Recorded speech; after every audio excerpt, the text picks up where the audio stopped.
Check, check. Testing. 1, 2, 3. Check, check, check.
Did we do it? I think we did. I think we did it. Clark Jacobs, Hi there.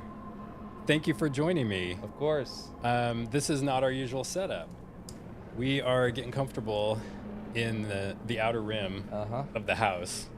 Normally, we film Board Game Cantina in our dining room, and today we're upstairs where the video games are because we realized we love Star Wars so much. We love all Star Wars gaming. 100%. Maybe we should celebrate the release of Star Wars Outlaws, which drops today, with a little bit of a memory lane celebration of Jedi Fallen Order.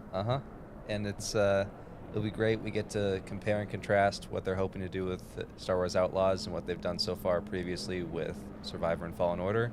And we'll be able to get a clear representation of you and just how it seems to have changed over time with the first game and the second game, and hopefully see the differences between that and the upcoming game, Star Wars Outlaws. There's a lot to this, and I'm excited to hear from you because you are somebody I consider a console gaming expert. Yes. A Star Wars expert. Your father, who you are definitely cut from the same cloth as, is one of my favorite human beings, for one, but is also like a longtime friend, mentor, coach, confidant, partner in crime in work and personal life. Yes. And has loved Star Wars as long as anybody I know. And he was one of our first guests that we ever had on Board Game Cantina when we decided to try a guest format. Almost a year ago now. Yeah, hard to believe. Still feels like we just did it. Yeah. But Aaron Jacobs is his name. I don't think I said his name yet. And so thank you, Aaron Jacobs, for giving us the gift of Clark Jacobs. And I have been having the most amazing conversation with you about Star Wars all morning. Yes, I've enjoyed it very much. Just to kind of see what you built here. I love the room you put together. I love the little things. Like, I just talked with you about how I thought there was this legacy lightsaber I was never going to be able to see because they only released that at a convention. And I was like, yeah, it's this one. It's like Obi-Wan's, but it's like during A New Hope, and it's like super banged up, like it's been in the Jutland Waste for way too long. And you just went, do you want to see it? Yeah, we have a little bit of a collecting gene, I think, in common. And the one thing that we really appreciated about the Star Wars discussions we've had over the last year or so is the theme of immersion. Yes. Immersive experiences is kind of what pervades it all. And the quality of the collectibles and the theme park experiences, the food, that's part of the reason why we introduced the idea of cocktails into the show, is it's a way of kind of putting yourself into the universe. Yeah, it's definitely one of the more ways you can immerse yourself. Like, Disney loves doing this with their amazing cantina called Oga's Cantina, and they have their bartenders there. They do a whole show. They will like do all these cool things with dry ice. They'll mix into your drinks. So, like, usually there'll be something they'll do to the drink before they hand it to you to make it look even cooler. Yep. And sometimes the whole canteen will shut down because it's being run off of an old hyperdrive, and then they have to take tools and like bang around for a couple seconds for it to like turn back on, and like the music starts playing all over again. So just like the levels of immersion just in that one spot of Galaxy's Edge, and then you can just see exactly how much time and thought they put into it. Yeah, so many moments like that they create. We were also talking earlier about the designers incorporating a philosophy they called visual intrusion. Yes. Whereas the one area of a Disney park they wanted to create where you would not see any of the outside world in your line of sight, so your brain could just sort of relax into the idea that I am on this planet. Just one of many amazing immersive experiences that you can have now. And so the quality of collectibles like those lightsabers you were mentioning, to be able to have that tactile experience of holding it in your hand, feeling the weight of it or the materials that it's made out of, is something we've been dreaming about since the 70s. And to now be able to actually do that is it's really special, and it triggers a lot of deep memory and deep like childhood nostalgia. Yeah, and I could really see that's what was happening with my dad, because he kind of made the decision when we first went to Galaxy's Edge, me and him, that he wasn't going to get a legacy lightsaber. He wants to build one with his son and make that his experience. And then right after we get our lightsabers and we head to Doc Ondar's and stuff like that, we head there, and he just sees Luke's original lightsaber from A New Hope under the glass, and he was like, "Are you sure that's the one that Luke had?" And I was like, "100%, Dad." And next thing you know, we're in line to buy that, and I have 3 kyber crystals under my arm and a holocron. So his Gen Xer self could not stop himself from getting the most realistic Luke lightsaber you can get in the parks. Yep. Totally relatable. That Savvy's workshop experience is a powerful one. I asked one of the cast members, is it common for grown dudes to be crying in here before it's over? And before I even finished the sentence, they were like, yes, it's a daily occurrence, all day, every day. There's just something about that level of immersion that is, I think it's tapping into something we're wired up to crave a little bit. Yeah, it 100% is, because, you know, you see all these movies and video games and TV shows of like the hero building their weapon, in this case a lightsaber, and there's just like this amazing thing, like meditating and putting all the pieces together, them like gathering the tools to build a lightsaber. Like in the Clone Wars, we see this one episode arc where it's just Jedi Padawans going to the planet to get kyber crystals, and then we get to see them constructing it on the ship later on, and then it's just like, it's so cool to watch them go through that process. So to be able to be offered an experience where we're given that process, and we're able to like build this lightsaber, like, and kind of tune it to our own personalities and likes and dislikes, it kind of just offers a level of immersion that no one really did up until then. Yeah, for sure. I feel like the closest thing we had to that before was if you went to Universal Studios and went to Ollivander's wand shop, you could do the whole experience where he picks someone out of the crowd, and then we'll like do a wand experience with them. I actually got picked last time I went there. You got picked at Ollivander's? Yes, I did. My dad was, you think he was crying at Sawyer's workshop. Like, when his son got picked for Ollivander's workshop, like, he recorded all of it. Like, I still have my wand that he picked for me. Like, it's awesome watching that happen, but to be the person that's like making the books fly off the shelves, or making the plant shatter because I sprayed too much water at it or something, and then like having the lights whoosh around me when I pick my right wand, like, that was the most unreal experience I've ever had. Like, I probably wouldn't remember it if my dad hadn't recorded it. It's so great. Yeah. Like, and that's, we talked earlier this morning about how now that's a thing that will be in your memory banks for the rest of your life. Rest of my life, yeah. Probably lasted 15, 20 minutes, Mhm. but that's like a core memory formed. That's something we talk about a lot in our house, is these kind of formative moments. It's not cheap.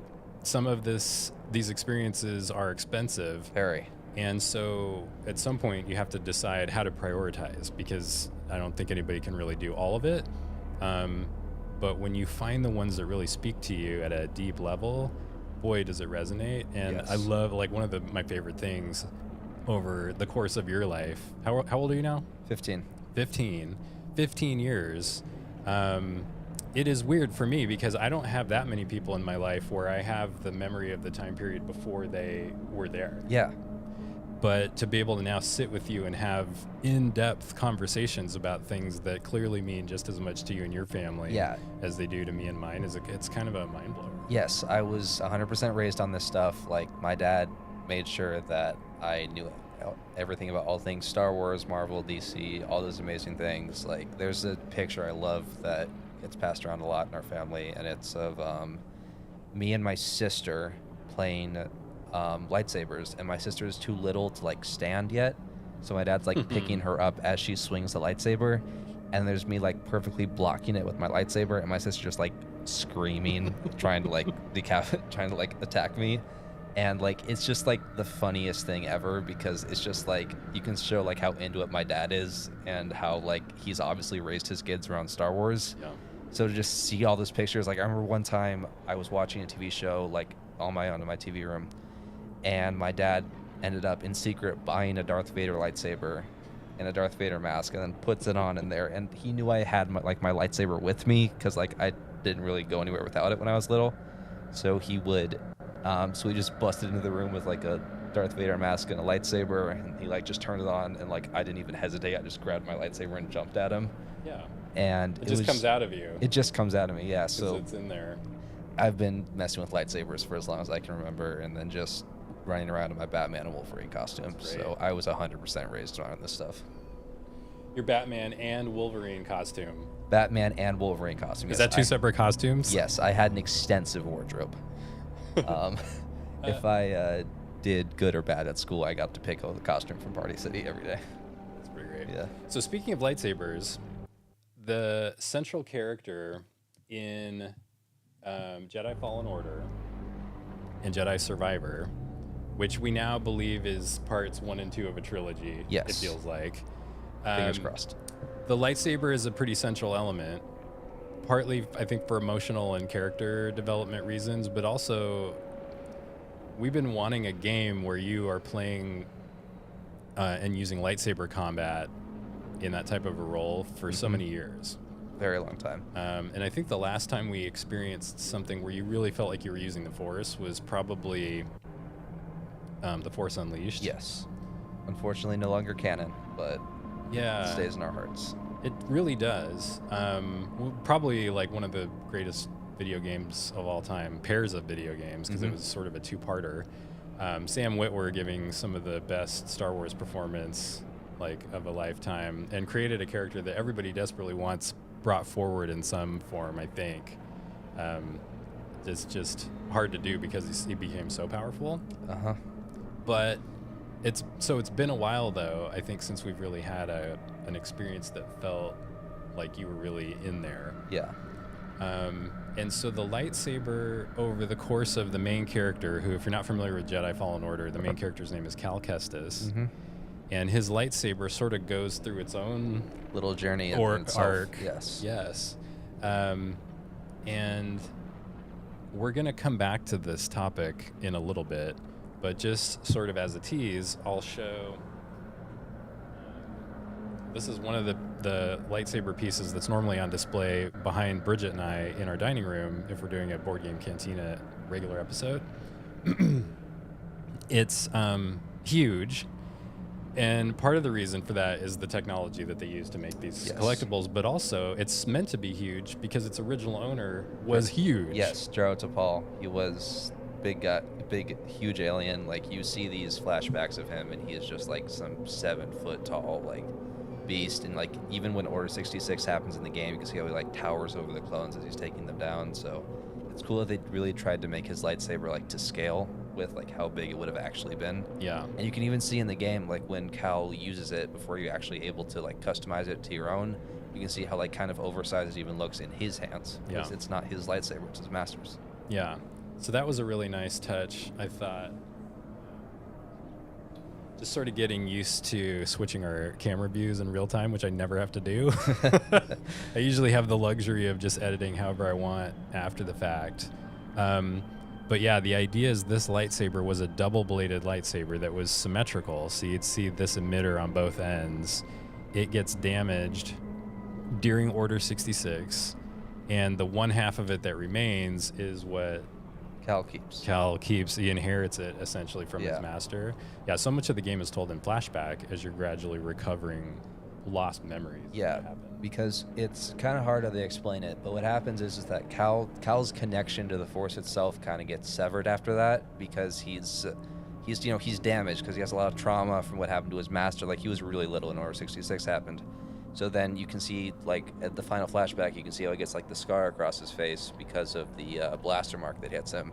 And that's supposed to, like, sever his connection to the Force almost because of the trauma that's behind it. So throughout the game, you're kind of going to different places, and then you're kind of regaining these Force skills that you learned and forgot about through sensing Force echoes, which is a very special version of the Force that Cal can access. And it kind of just shows at the very end, like, what happened to his master and, like, why he has such a severed connection to the Force. Yep. Yeah. Boy, that's well played. You're like a professor. Thank you. Professor of Star Wars. Yes, historical studies. My dad and I have very long talks over whiskey and cigars in the study. Great. So, what's part of the reason I bring up the lightsaber in terms of today is since Disney put out this version, which of course they also made so that you could remove the damaged pommel and join it with another copy of the same lightsaber to reconstitute the Jaro Tapal lightsaber original configuration. So that was one thing. Yeah. Then, when did Jedi Survivor come out? Was it last year? Last year, yes. They released different versions of the game like they always do, but they released a special edition that we'll show in a little bit. They came in a larger box with the version of the lightsaber that presumably approximates what he's using in the new game. Yes. And it's hard to know how much spoiler territory to go into. I feel like we have to go into quite a bit. Yeah, fair spoiler warning. It's just, I almost kind of feel like it's fair game, though. The game's been out for almost a year now. It's been a while. So it's kind of your own fault if you haven't played it at this point. Yeah, and I'm kind of in the same boat because I have not myself finished Jedi Survivor. I am partway through it, but I kind of love just being in that world. Mm-hmm. The interesting thing about these games is, like, some of these games are designed when you get to sort of the end of what feels like the main story, you can be given the opportunity to sort of go around and finish collecting the things you missed, which there's usually a ton of. Yeah. And that could be like a whole second job in your life just doing that. It can get very repetitive, especially when it gets to a point where you found everything that's obvious where it's hidden, and then you actually have to start looking for stuff. Yeah. That's when things actually get pretty rough, when it's actually time to find. There's one left. When there's like one left. Out of the 100. Yeah, and then you like have that map open, and then you like don't know what angle BD1's scanning it from. It's like, I don't know how I get there though. Right. So yeah, that was probably the reason why I'm not done with Jedi Survivor. That was a long-winded way of saying that. Is I got really sidetracked trying to complete the first one, which I'm not sure I ever did, but it was worth a try. So when Survivor came out, it not only gave us a new lightsaber, I think it kind of renewed Disney's interest in promoting Cal Kestis as a character. Mm-hmm. So they released yet another iteration of his lightsaber. They did. As a what they call a legacy lightsaber. These are the character lightsabers that you can purchase in the parks, in the Disney parks, from a store called Doc Ondar's Den of Antiquities. And that version of the Cal Kestis lightsaber I actually bought with the help of a friend who's a local there back when it came out, because I felt like that one was probably going to go pretty quickly. And I have not opened it. I actually haven't opened either one of them. Cool. So I really wanted to wait until you were here, because I knew you're like the perfect I'm person really to do this with. You're like a Cal Kestis expert. Yes, Cal's my favorite. I would say Cal is my favorite Jedi within the canon right now. I think I told you this earlier as well, but I have tons of people that I'm in love with in the the Knights of the Old Republic canon timeline. But until Disney starts to focus on that, Cal is definitely my favorite, because I just love his story, and just like how he's kind of like the reluctant hero, and how he kind of has to like convince himself this is what needs to be done. Because he's definitely very scared to take another step forward after a certain point in the story because of just everything that's happened to him.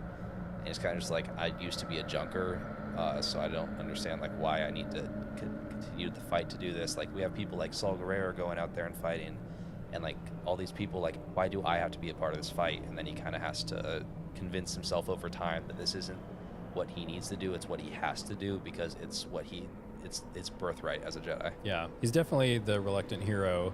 And your dad talks a lot about the hero's journey. He does. In his work, and he does coaching, professional coaching for large corporations. And one of my favorite things about him as a person is that he has found a way to weave the hero's journey and the structure of it into the teaching that he will do with corporate leaders. So great. And because it's not only like a fun thing to do, it's also super relevant. Like, you really do experience a lot of these same stages of the journey, including the reluctant hero stage, while you're going through your career or uncertain times in your work. It's super helpful. So that's good work that he's doing. And it gives us a great opportunity to talk about this stuff. It's awesome to see how he's incorporated that, because he loves to show me the trailers and videos he's done once he's completed his work. And I really like how he loved using Luke's story as well, because he's like, think about it, it's like exactly like Reluctant Hero, because like he's a farm boy, and then he's like, I'll take you to Tashi Station, but then I'm going back to the farm, and then he realizes that the farm doesn't exist anymore, so now he's like, now I need to go and fight, because this is what has to be done. And also, like, I have a vendetta against the Empire now, because they killed Uncle Owen and Emperor, so it was really cool to see how he kind of like made and shifted that into his own, like, made it into his own for his own, like, business and marketing. Yeah. So, okay, I just had the presence of mind to look at my phone mainly to check, like, are we actually still streaming or are we just sitting here talking to ourselves? Yes. Which is also fine. I would do it. Yeah. But we've got some friends actually popping up in the chat. And I want to say hello to them. We've got a Jack Bridges, Okay. who is a very long time friend of the family. Hello, Jack. We miss you. Also one of my favorite people. Just the coolest dude. Super nice. Super smart. Okay. And I've known him, I think, since my college days, if I remember right. And then I also see Reginald Kincaid, who I believe is Matt Shimkus, Okay. who you probably know. Yep, I know that guy. Also a Star Wars aficionado, and was just out at the movies with me the other night, watching Alien Xenomorphs doing their thing. Yep. Let's. I'd love to talk about Romulus, but that's not out of the woods yet for spoilers. We could get a whole episode. That out could of be that. a whole episode. We got a lovely Alien board game right next to me that we could crack open. Yeah, we're starting to actually think about branching Board Game Cantina out of only just strictly the Star Wars universe and maybe explore some other sci-fi titles, because there's a ton that are really good and really deserve some focus. I see Dark Smack on here, who frankly is one of my mentors in this arena, where I just kind of waded into it sort of backwards and needed a lot of help to kind of like get it up and running, because oh boy, is there a lot of equipment involved and a lot of learning curve. And man, he's so patient and so nice and so kind, despite being one of the best podcasters out there. Honestly, one of my favorite Disney and Star Wars related creators and influencers, and has had a huge impact on Bridget and me. So Dark Smack, thank you for joining today. It really means a ton to us. So that said, why don't we just briefly talk about what we're going to do today? And it's kind of an all-day party. It is, yeah. Like it's filling multiple purposes, because one is to celebrate the release of Star Wars Outlaws. It is, yes. You've been anticipating that for a long 100%. time. Yeah, I love the idea of Star Wars Outlaws, because I'm gonna wait till the reviews are out before I buy anything, because that's just what you have to do these days. Yep. But I'm really looking forward to it, because we really haven't had an open galaxy Star Wars game yet, besides Knights of the Old Republic, which released a while ago. And then you have... Before you were born, am I right? I was born, yep. Hard to believe. Yep. But yes. Yep, I feel... Yep, so that's the closest thing we have to an open galaxy game. And then we have the... Lego Star Wars: The Skywalker Saga, which is the closest thing we had to an open galaxy game, because you can go to all certain stuff there. But Outlaws is like our first honest, like, modern attempt at an open galaxy role-playing game, and I'm really looking forward to it. I'm not trying to make my expectations too high for it, but I'm really looking forward to it, because the world they say they're building seems amazing, with lots of classic planets you can go to, like Tatooine, and plenty of like other like biomes as well. Yep. Like, I wanted to do this, I wanted to play this a lot, because I wanted to go to a densely populated Star Wars city, like Coruscant, like right here, but like to openly walk the streets, or just go to a city planet, because in Survivor and Fallen Order, we usually are in very remote and desolate planets, so we don't really get to see a lot of the other parts of the galaxy. Like, we have Coruscant here in Survivor, but it's mostly Cal tracking back through loading areas and back alleyways, so we don't get to see a lot of the open city, except for when he's like walking through it in the opening credits. And then you get like a frontier-esque town when we go to Grease's Cantina, but besides that, we don't really get any densely populated planets. Yeah. What excites me about this kind of thing is we know this is the first of like this style on console. Like, I know they've done open world in terms of like not Knights of the Old Republic, but the Old Republic, which I believe was an MMO, if I'm not mistaken. I never played it, but I think they were really trying to open things up for the player. Also, Star Wars Galaxies, I don't know a whole lot about, but there have been various kind of forays into this. But I think when we look at Star Wars Outlaws, what we're seeing really will be the first stage of something that a few years from now we'll probably look back and be like, oh, remember? Yeah. Looking back, it will probably seem small in scope. Yeah. But it will be the foundation for what they're going to ultimately do. One of the main things I'm looking forward to in this game is just the miniature games they keep like subtly showing throughout trailers every once in a while.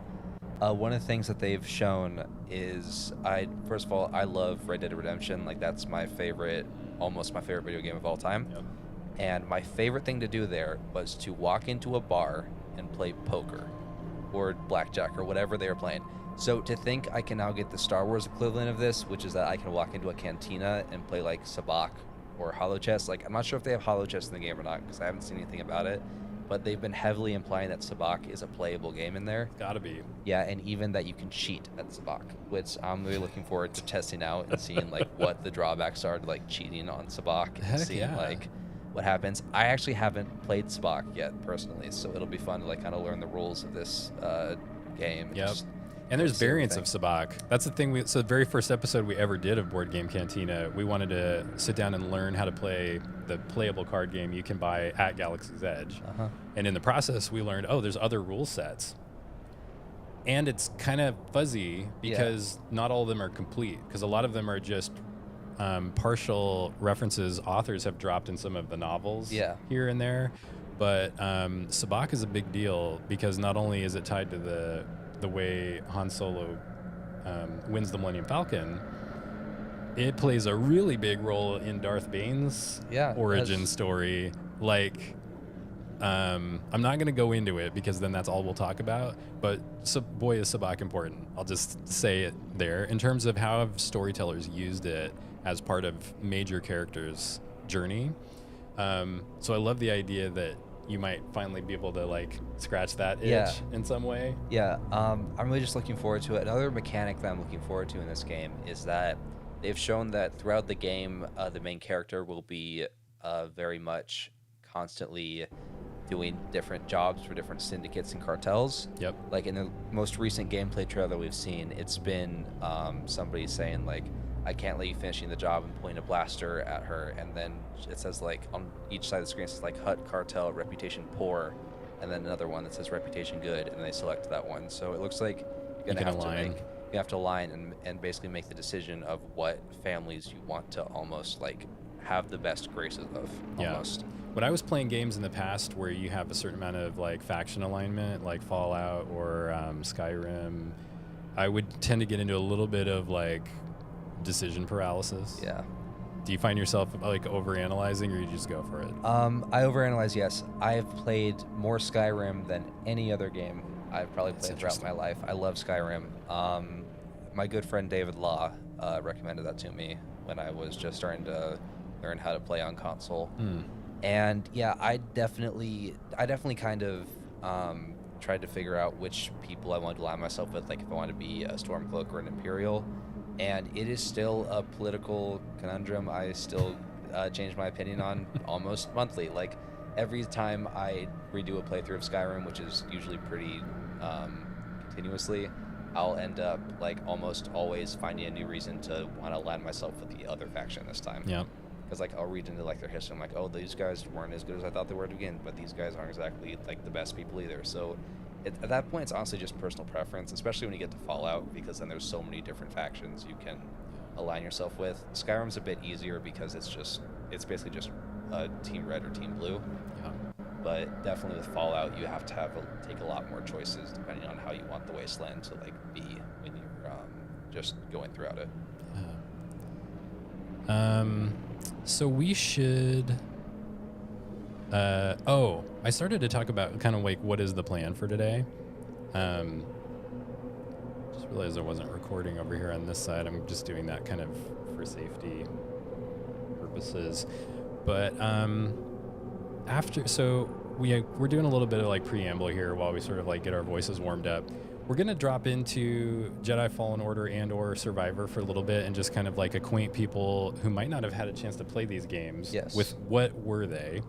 And Survivor, frankly, is not that old. There's a lot of people who maybe just haven't experienced it yet. So I thought we would talk a little bit about that. We mentioned the lightsabers. We've got multiple unboxings we're going to do when we're ready for a little break. And then we're going to pause the live stream here. We're going to go downstairs into the kitchen where people maybe are more used to seeing Bridget and I. And we're going to make a cocktail that we learned from one of our favorite YouTube channels, which is Sin City Bartender, who invented a Cal Kestis themed drink. Yeah. And there is a non-alcoholic version of it that we're going to try. And that's something we've actually gotten feedback about on the show a little bit, is people really appreciate it if we show a non-alcoholic version, because it is not always for purposes of not wanting to drink alcohol. Sometimes people are losing weight. Yep. Sometimes people have a weird reaction to it and just want something that is fun or colorful and tastes good, but is just like an alternate way to do it. And every now and then we will be like, uh-oh, this one tastes better. Yeah. Maybe this is our default setting. Yeah. So we want to kind of do that a little bit more consistently. So we'll be learning how to make the Cal Kestis drink on our Instagram. We'll go live on Instagram for that, so we don't move an entire room full of gear down to the kitchen. And then we will come back in here and we will drop into Star Wars Outlaws. And I'm so excited to sort of hear your thoughts on it as you're experiencing it for the first time. Yes. I've been dying to do this. I'm looking forward to it. It took me a long time to kind of just figure out how to train myself not to open my phone like absentmindedly and then click on a thread that talks about Outlaws early, because I'm trying to keep this as fresh as possible for the stream. Yeah. I almost got the whole plotline spoiled for me, but luckily Reddit is very polite when it comes to putting giant spoiler warnings right on the top of their threads. So I was able to absentmindedly read that and realize I clicked on the wrong thread at the wrong time. Yeah, these spoilers travel fast, especially when the game releases a few days early for pre-order folks. Yes. There was a little bit of controversy because the developers announced you would lose all your progress today. Yeah, that was a crazy development, because I already kind of thought it was a little weird that they were gonna put early access onto pre-order people that pre-ordered the gold edition, and like that was already weird as is. Like, why are you being so gatekeepy about like who gets to experience it first and how much money they pay you? But just the no progress thing, that's just even weirder. Like, on top of that, they even said another thing, that you don't get a certain mission unless you pre-order a special edition of the game. Interesting. Yeah. Do you think that'll be permanent? Because I've seen that in the past, but it's usually sort of a temporary situation. Yeah. It'll be interesting to see what they do with that. So with that, why don't we go ahead?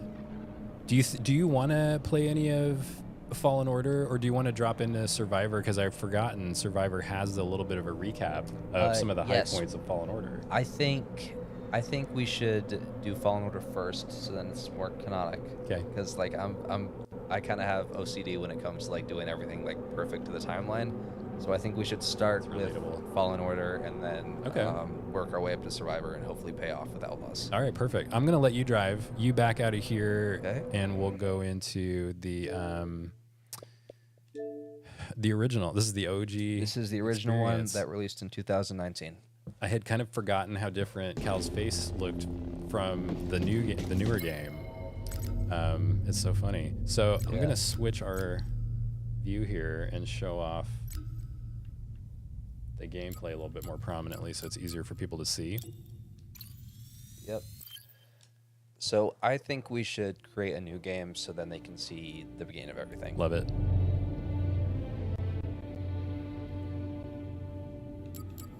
Alright, this will be good for me too, because it has been a while since I have played this one. Yeah. I'm checking what year this one came out, because now I've kind of lost track of how long ago that was, but I want to say it was maybe 2017 or 18. Feels like. I remember when this one released. 2019. 2019, yeah.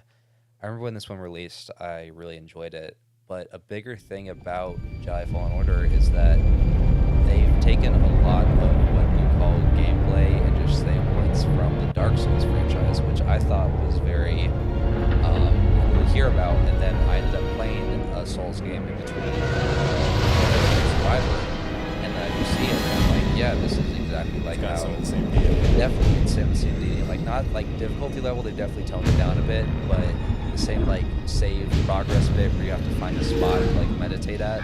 That's like a lot where you have to build a fireplace at it's like save points of each part of the game, and the combat definitely has a very Souls-esque version to it. So it's very cool to like kind of compare and contrast between each game to try and see like exactly what they've taken from Souls games and what they've incorporated here. I've got a couple more friends that jumped on. I see Patrick Rodecker. He goes by Prodek on Instagram. He's one of our Listen, good friends. I don't want to upset your rhythm, Cal. Andrew The boss wants a Gergich word. from Heroes of the Halcyon, Good for us. which is one of the channels Here he is, that Chief. really inspired us. I got some feedback to bump up our An mic error volume a has little been bit. detected on line maybe not with the 10A. All our gameplay clamps that's are happening, jammed. so hopefully that's I a need little 2 better. workers to climb up and secure the cables. But thanks for joining, not an guys. This easy is maneuver. really fun to see you on Miguel here. will double your pay for this shift. Come on, Cal. What's your score? I'll That go up couldn't even a hurt. little bit higher. Okay. All right, let's go. Get to work. This way. I'm right behind you. So I went up a little higher on the mic volume. Hopefully that's easier to hear. Yep. Yeah, it's a lot clearer now.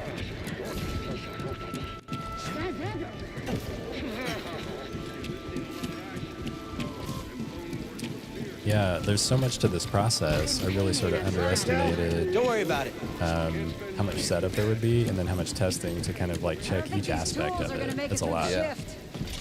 Up here. This here was definitely a very interesting After level you, that kid. they did, especially right here when you get to walk up here and the cinematic triggers. You get to see how big the junkyard is. Yeah. Like, I love this shot here, right where you can see all Will the you look Predator at that? class Separatist right ship. there, but Haven't you seen can a also see Luger the open giant ages. Separatist ship Yeah. being touched down. So it kind of Ages. show how like Breaking the her transition in with big between money. the era of the Republic and the All right, Empire is kind of let's starting go. to very quickly transition into the new age. I'm going to ask our users if it's getting any better. I heard that the game audio was still too loud. This is an area where I did lots of testing and it seemed like it was just about right, but it's hard Hey, to you tell okay? until you're on the other end of the stream, which I Yeah, can't do I'm while I'm good. also streaming. So Meet you at the inherently plant. difficult to test.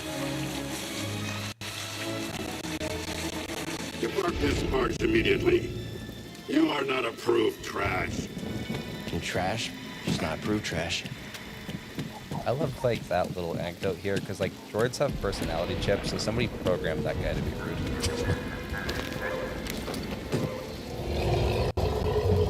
Just take the desktop audio down a little bit.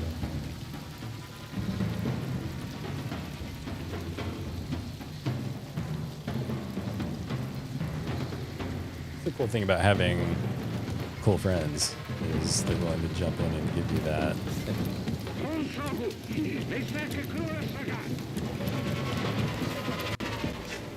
Easy there. Just passing through.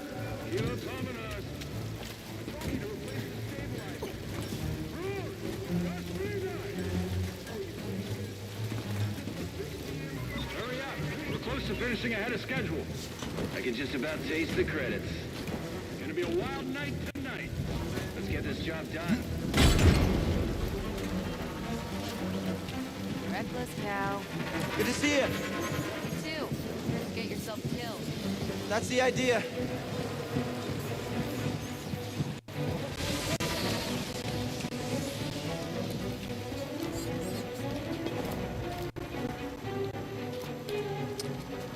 Okay, so I made a couple of adjustments, and Sounds like scrap hopefully rats.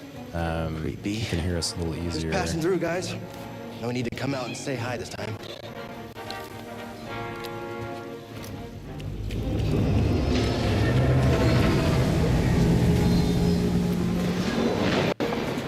Check, check, check. Test, test, test. Testing. Hey, Cal. I'll meet you at the clamps. Sounds good. Be there soon.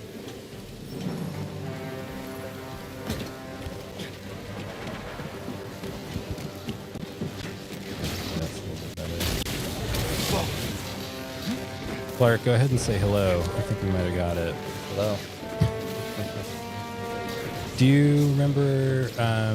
Did you play this game straight through right when it came out, or did you I come did. across it How'd you later? get here? I actually pre-ordered it with my dad. This was back. I was still kind of little back in 2019, so I really enjoyed going to GameStop and getting my copy with him. And then we stayed up late playing it that night. Kind of a core memory. Yeah. Yeah, I really enjoyed this game. It was funny because he was like, I always wanted to be playing, and he was like okay with him not being able to play the game at all. But like, I would always need help with the puzzle rooms because like I wasn't like I still have trouble with them today. Like especially when you get to the forest temple and you have to kind of just like figure out where all the spears need to go to open the door. There it I still goes. constantly forget how to do that one. Hey, we should get moving. Yep, good looking out. Not another adjustment.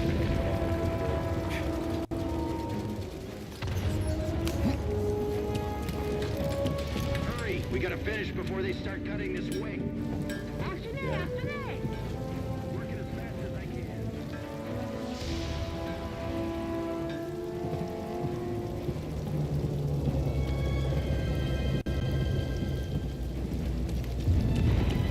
Cal, Clark, do you manual override lever remember below.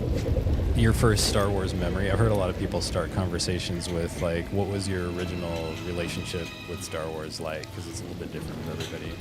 My relationship, Got it. first relationship with Your Star turn. Wars was probably when I was probably Alright, 5 or lab 4. secured. My dad didn't wait very long to okay? show me all Still the here? original Star Wars. Give me a But fright he there, pal. also made sure to show me it in the correct timeline. So I ended up seeing Darth Maul, the Phantom Menace first, and it was awesome because because he said it was like the reaction was priceless when I saw the second blade come out of his lightsaber.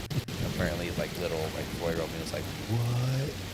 So I remember like just thinking that was the coolest thing in the world, and just kind of watching the entire trilogy there. And then it's funny because until I was like 10, I thought it went Phantom Menace, Revenge of the Sith. Phantom Menace, Attack the Clones, and then it jumps to the Hope because I apparently wasn't old enough to watch the one where Anakin goes bad. I did wait a little longer before showing that to my youngest. Yeah. It's pretty rough. I mean, that one's pretty dark if you think about it. Just like the way that Anakin, like that's kind of everyone's trust issues begin if you think about it. Just like with Yep. Anakin going bad and all that. Come take a look at this. It's It's a Jedi fighter. a funny thing What a happened score. It's a real because scrap of and just the payday. age that my youngest I mean, was. this thing's been here, what, 4 there was years? a theatrical re-release of the Phantom Menace, flew this, went down probably to the for an blazing anniversary glory. year, Those and Jedi. Real he already tragedy. knew the characters from playing Lego Nah, Star Wars. I've always said Right, they couldn't right. all be traitors. And we walked Yeah, out of the maybe. movie, and I asked him what he thought, and he said, this is him as maybe like a But we got a lot of 6-year-old, good material, Anna. said, Here we are, scrapping I thought they these did a ships for really the war good just so job they could finding turn around actors and who make look new like the ones. characters. All of us, risking our necks for the bosses. That's And the really pay was funny. better That's back one of my then. favorite memories of him because it just sort of opened my eyes I just feel to like this. he has a slightly different You take it lens off on all this of this. sucky rock. So it's one of the Yeah. most interesting things I think as a I want parent out of here. is hearing Cal, from you're a your young kids guy. about You what don't end up things like me. look like to them. in Yeah. the world. It's Eventually, definitely fun to see gotta that. Like move I on had and live the your life. same kind of Find your thing as well. Like destiny. I would play Lego Star Wars, the complete saga with all my friends. So I ended up seeing like all the Jedi there before I saw it years later in Revenge of the Sith. Hey, we should get back down. You're not listening to me. Who's that?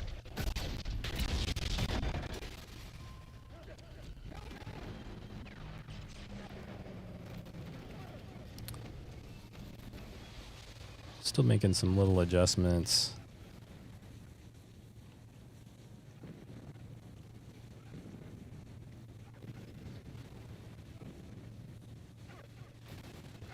There we go. I remember they showed this in the first trailer for Jedi Fallen Order, and I was like, oh my god, that's so cool. There's a Sarlacc right there and all this. Yeah. Things like this that they'll incorporate into Star Wars every now and then, where you get maybe a different take on something you're used to seeing. Like a different take on the Sarlacc, a different take on, like, we all grew up seeing, you know, a Star Destroyer come over the top of the screen in A New Hope, and it was the most incredible thing we'd seen. It was so cool and sleek and perfect. And so then to get into a little bit more of a postmodern era where we now will see them in the scrapyard, being parted out for parts or salvaged or crashed, you know, on Jakku. Yeah. In Force Awakens, you're seeing things that are familiar, but you never thought you would see it that way. Yeah, yeah. My dad talked about that fake out a lot when we exited the theater, because that was the first Star Wars movie I saw in cinemas. So interesting. It was definitely a moment for him when he got to take when his dad took him to Star Wars, and now he's taking his son to Star Wars. Yeah, kind of a circle of life kind of thing. Yep. Yeah, and when you get to a certain age, you start to think about that and wonder, like, what will it be like when I get to do this with my kids someday?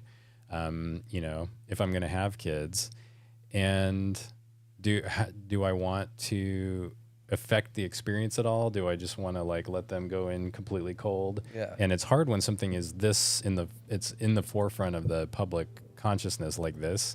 You can't exactly go into it without knowing anything about it. I've heard people debate about the order to show the movies. Mm-hmm. I definitely like experiencing the chronological timeline. Same. But it does also take away from the reveal about Darth Vader. It does, yes. How do you feel about that? Well, I've talked about this a lot. It's kind of a thing where you're right when you end up doing it in a non-chronological order, where you start with the 1977 Star Wars Force Awakens, you go from there, and then you jump back, and then you do Phantom Menace, and then you do that stuff. Like, I get why some people want to do that, but when you do that, like you said, like, now there's no fake out about Anakin. Now it seems like kind of weird jumping back and forth. I know that's like how we all experienced it when the movies were coming out, but if I ever do end up having kids, I'm going to make sure I have every angle of their face captured when they see Anakin turning bad, because I feel like they would be the only people on Earth that don't know how that story ends, and I kind of need to capture the natural reaction of it. So I would definitely start, and I would always view it Phantom Menace first, and last one's last. Like, it's if it says episode 1, we start on episode 1, and then we go all the way through it. Like, I don't agree with the whole timeline of, like, when the studios released it. Yeah, because even George Lucas talked about that, like, because he wanted to do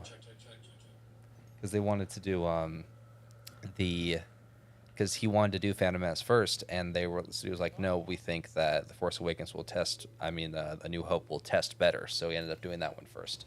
So I feel like that kind of means that we need to start with Phantom Menace, because that's how it was supposed to be intended. What's interesting is the more time that goes by, I've had very strong opinions on this in different ways over different stages of my life, and the more time that goes by, the more flexible I think I get in my thinking about it, to where I can kind of enjoy, like when I'm doing a watch through, I can actually enjoy different viewing orders for different reasons. Yeah. To where they kind of all have their place now. Whereas maybe at an earlier stage of my life, I would have been adamant that there's a correct way to do it. What I remember from my childhood was Empire Strikes Back left you with such questions about things you thought you had definitive answers to. Yeah. And it was a very long 2-year wait from maybe almost a 3-year wait. I think it was 1980 to 1983 to get that answer. Yeah. Because I remember coming out of there going, well, there's no way Darth Vader is Luke Skywalker's father. Like, yeah. Who would do that? Because I was probably 9. I Yeah. want to say. Who would do that? And 8? then, yeah, who would do that? And then also, like, something that I learned that was pretty interesting is that, Han Solo gets captured at the end of that film. And then they freeze him in carbonite, and then he gets taken to Jabba's palace. And the reason they did that was because Harrison Ford didn't know if he wanted to come back for a third one yet. So George Lucas was like, okay, we'll just freeze him, and then we can, like, easily write him out as, like, Jabba executed him or something if Harrison Ford doesn't want to come back. Luckily, he did, because I feel like the timeline would not be the same without Han Solo. Plus, imagine if that was the end of the Han Solo part of the story. Yeah. That's terrible. Yeah, but I also- can see why they needed to have him out. Because, like, it's really sad, because, like, I don't think we'd be able to cope with that. Like, Han Solo being this, like, awesome, debonair dude, and then he ends up getting executed by Jabba. Yeah. This was kind of before studios like, okay, we can make movies that don't care about people's feelings. Yeah. In fact, I don't think I had ever experienced the concept of a cliffhanger in my life at that age. And I don't think I had experienced that dark of storytelling. Yeah. Luke losing his hand, getting such a shocking apparent reveal about his family, basically losing everything. So, as the middle chapter of the story, taking the hero character to his lowest point, which is important in the hero's journey, but never having witnessed it before, or being able to tell myself they're going to resolve that in the third act, which we haven't seen yet. I didn't have any of that context. You really didn't. And like you said, for a lot of the younger kids there, that's probably their first, like, actual, like, induction into a story that doesn't involve everybody having a happy ending just because it's supposed to happen that way. Yeah. Like, and then at the end, like, it's sick because then Luke comes back after, like, a full arc of training to, like, help with Jabba's palace, and then it's just, like, this mysterious Jedi, and he, like, defeats a Rancor. So it's just really cool that they kind of, like, arced it out. So he's, like, wounded and almost left for dead at that one spot, and then the next time we see him, he's, like, a full Jedi Knight at that point. Yep. So to bring it back to Fallen Order here a little bit, if people have not played this game, this is the very beginning of the game. So this is your introduction to this character, his friend, and the environment they're living and working in, which is pretty grim. But it's also connecting us to the Inquisitors, which play a heavy role in the Star Wars Rebels animated series, the Darth Vader comics, and the Obi-Wan series. So I love it when they will take something like this and kind of place it in the center of a bunch of the other media to help it connect.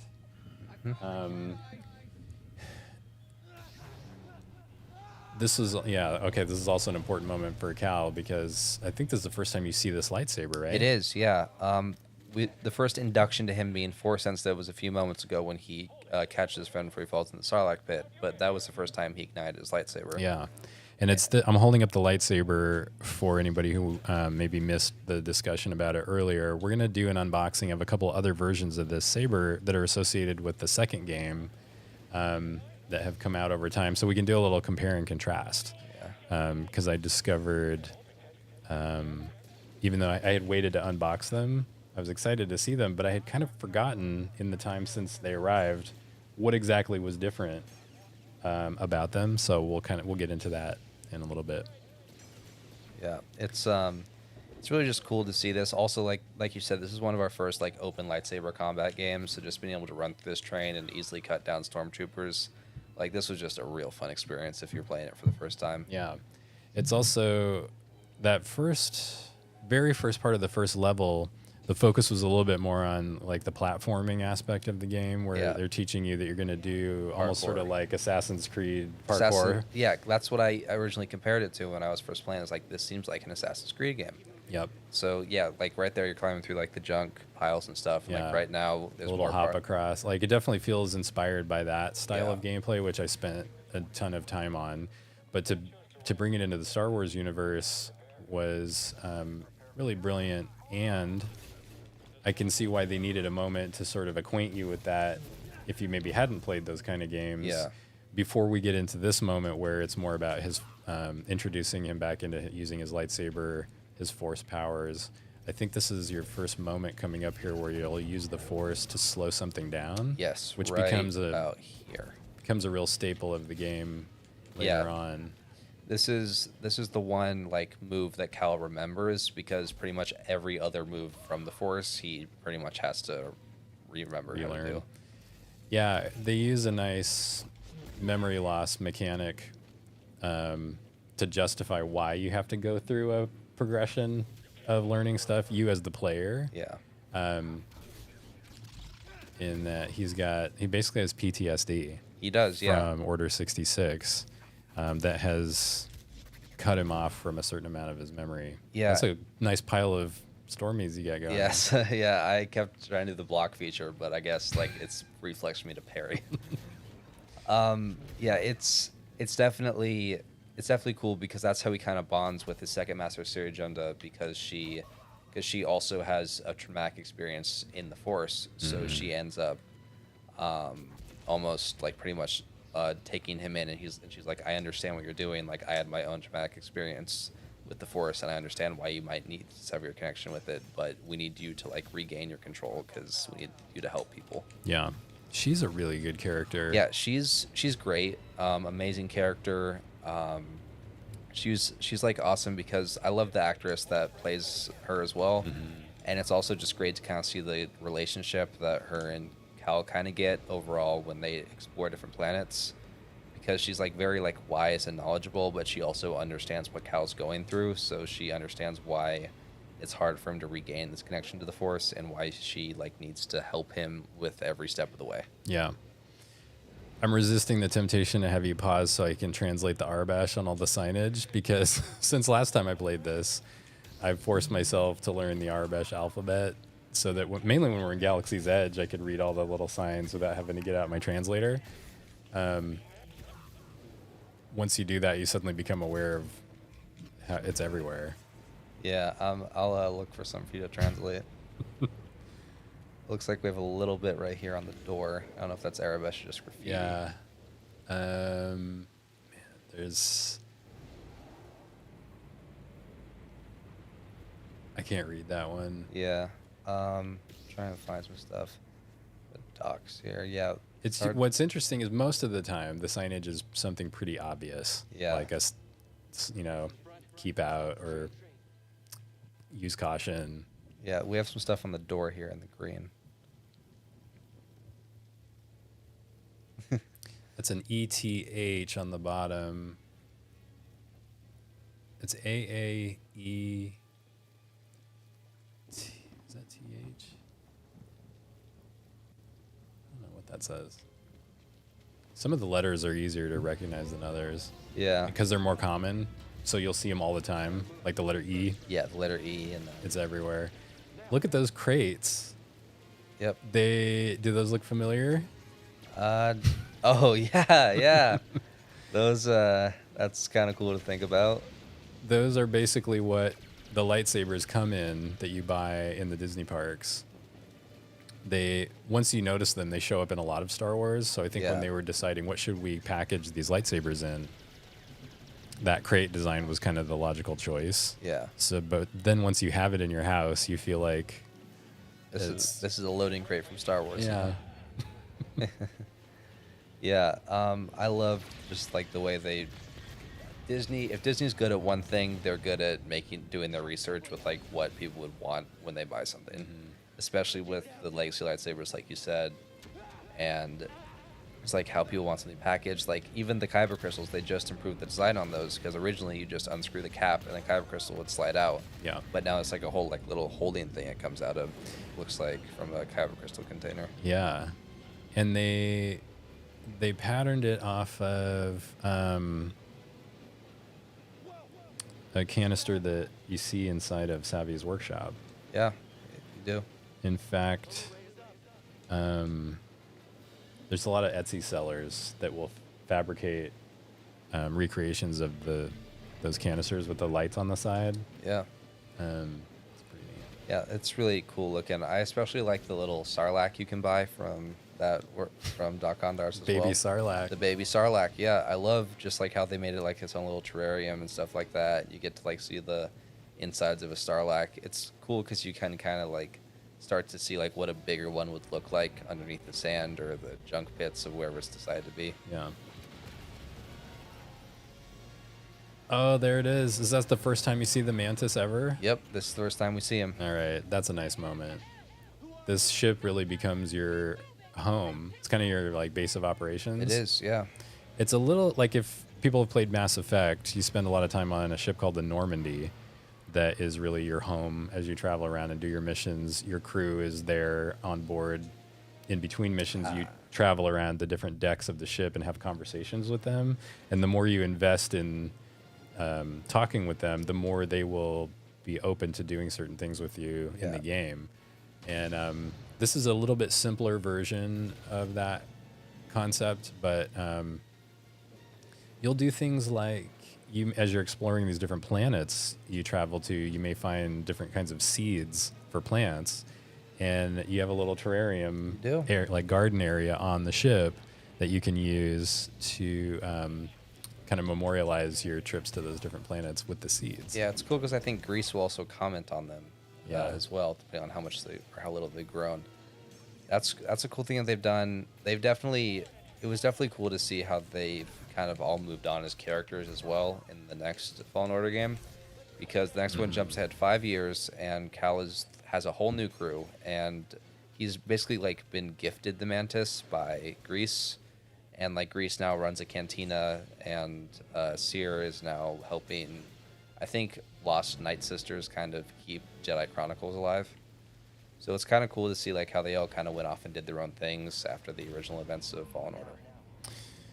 Yeah, that time jump is interesting because I remember wondering what they were going to do. I knew they wanted to change his look up a little bit, which they did quite a bit. And part of that's motivated by the amount of time that's gone by. Yes. Also, the actor is older. Cameron Monaghan does an amazing job. In fact, one of the lightsabers we are going to unbox in a little bit is through a series of unfortunate events, maybe fortunate, we wound up with 2 of them by accident. Really? I promise it was not intentional.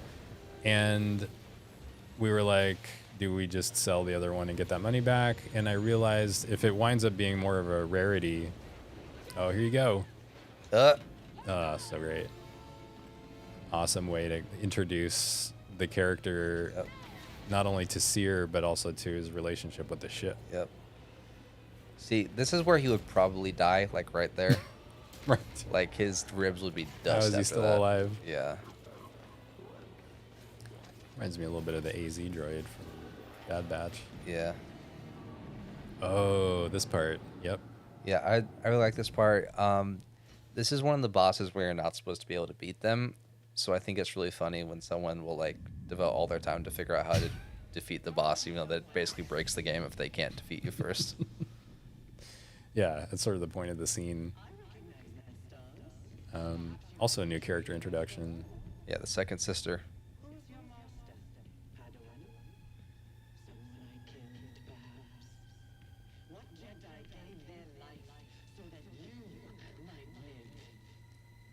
A cosplayer I follow on Instagram posted recently that she had done a beautiful recreation of that costume from Second Sister, and was at a con where one of the guests was not this actress, but the actress who plays Sister Marin, the character who comes along later in the story.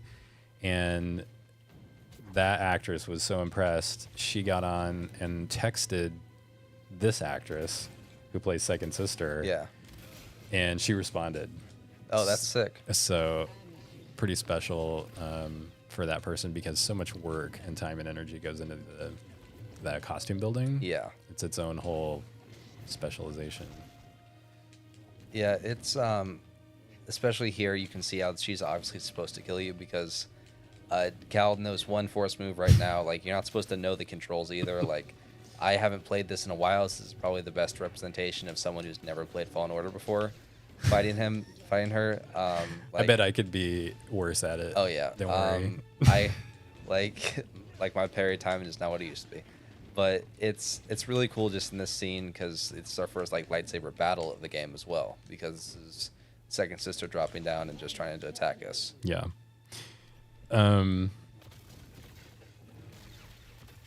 Yeah, you barely made a dent. Yep. And then you can see my health bar. That's one swipe away from death. There you go. And here's I was relieved when I saw this because like I thought I was just terrible at the game. Yeah. What am I doing wrong Yeah. that I haven't done any damage yet? Yeah, how is she still hitting me even though that I blocked her? Just like this I loved right here. This is just terrifying, just seeing her walking through the mist. And then this is crazy as well because I always wondered like if she could tell who she was because like obviously it's, the second sister can tell because like she understands that was her master, but the thing is that Seer did The sever Seer her. ne- Yeah, yeah. she severed her connection with the Force. So I was always wondering if she could still sense the connection, you know? Yeah. That's an interesting question. Because I kind of feel like when she takes her helmet off, it's a big reveal even for Seer. So I Yeah. kind of think that not even she knew who the second sister Yeah. was. I was trying to think back through conversations that happen. Like, does she ever indicate that she has any idea? And I don't think she does. Yeah, she really doesn't, and that's honestly what kind of reopens her connection to the Force because she kind of has like a dark side panic attack when she sees that her Padawan is still alive. Yeah. Yeah, it's kind of a heartbreaker. Great story though. Like, honestly, Fallen Order and Survivor are some of my favorite Star Wars all up now.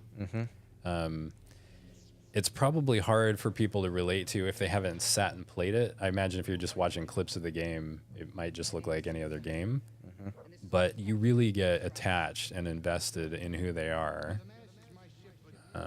All of them have been through a lot, and you just find yourself wanting a good outcome for them. Yeah, there's definitely that kind of dynamic. My favorite Star Wars games are probably this one, but I loved playing the original Battlefront when I was younger. I loved that one a lot because my cousins would come over and we'd all play that together. It was great just to like constantly be running the same map over and over and over again. The original Battlefront the or original. the original Battlefront? The original Battlefront, the one, not the original one, but like the one that came out on the Xbox One S. Yeah, they could not have made that more confusing. They could not. It was crazy because that recently got a remaster, I think, a couple of years ago, and then Star Wars Bounty Hunter just came out of nowhere with a very light remaster of the game. Yeah, there's a whole wave of remastering happening, some faster than others. Yeah, it's seems been like. cool to see that. I wanted to play Bounty Hunter, but the main reason why I ended up not is because I wanted to like completely get redone and have like a complete fresh coat of paint with all graphics. But they kind of kept it nostalgic by making it playable, but like still making the graphics look like PS1. Yeah. So I thought about it, but I was like, I want this to look like Fallen Order. Like, I know that some purists are probably steaming right now because I said that, but overall, I would prefer if when a game says remastered that it looks like it released yesterday. Yeah, that's a good question. Like, is it just a polish of what was there, or are you truly bringing it into like this generation Yeah, of because platform? you have games that are both. Like you have like I recently bought Morrowind on Steam, and it looks like it released, like it looks like a game that released almost 20 years ago, but and still says remastered though. So it's kind of hard to tell like what you mean by remastered because like you said, it's either are you just redoing it or are you actually giving everything a remaster, like fresh coat of paint, longer graphics, fix the button YSL problem that was there before. Like it's a whole thing. Clark, it is so weird for me to hear you talk about Morrowind like it came out a long time ago, Yeah. even though it did.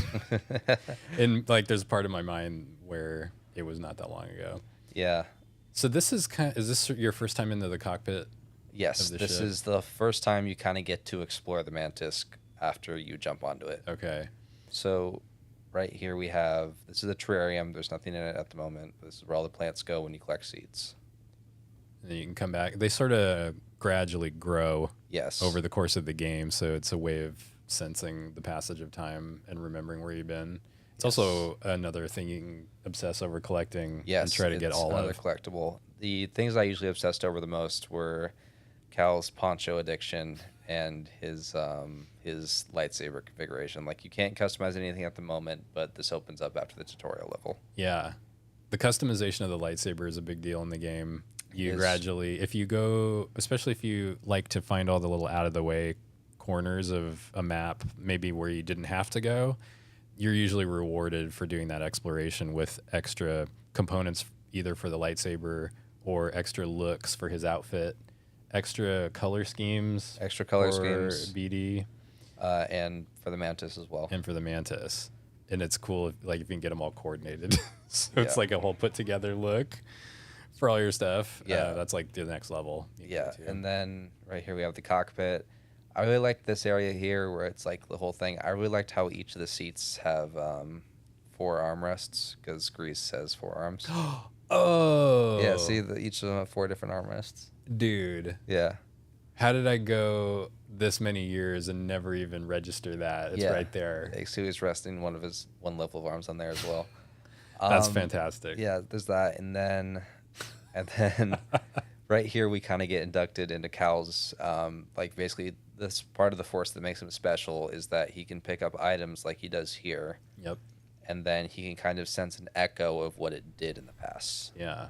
So right here, he's able to pick up his guitar, and he remembers the song that he can play on it. A talent he shares with. What's the character's name? It's Asajj Ventress's love. Oh, Quinlan Voss. Quinlan Voss. Thank you. I don't know why I couldn't get it. Yeah. In a minute, I might even be able to think of the name of the ability. But it Right here. I don't think they say the exact name, but they talk about it. It's an echo in the force from the object.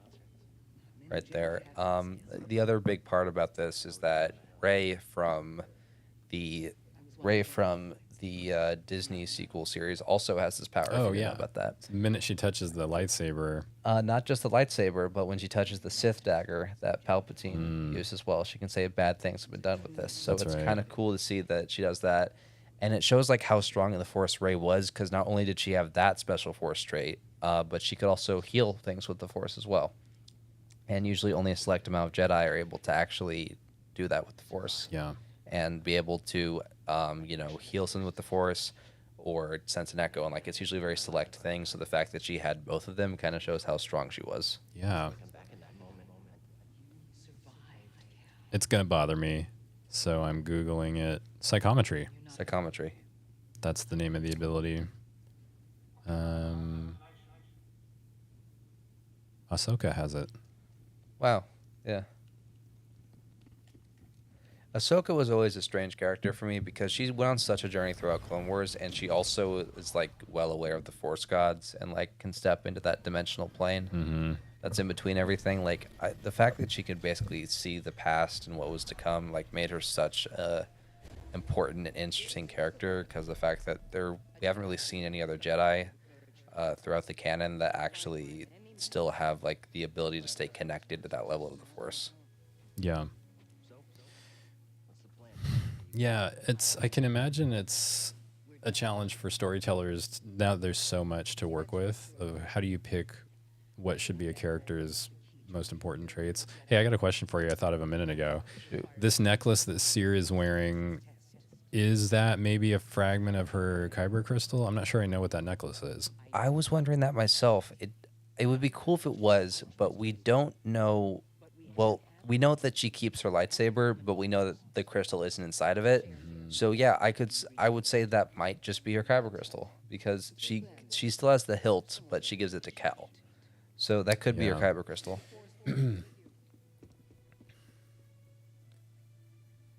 Actually, no, it isn't, because she used her kyber crystal to help Grease get out of his gambling debt with the Pike Syndicate. Wow. Okay. You win. And so now you're on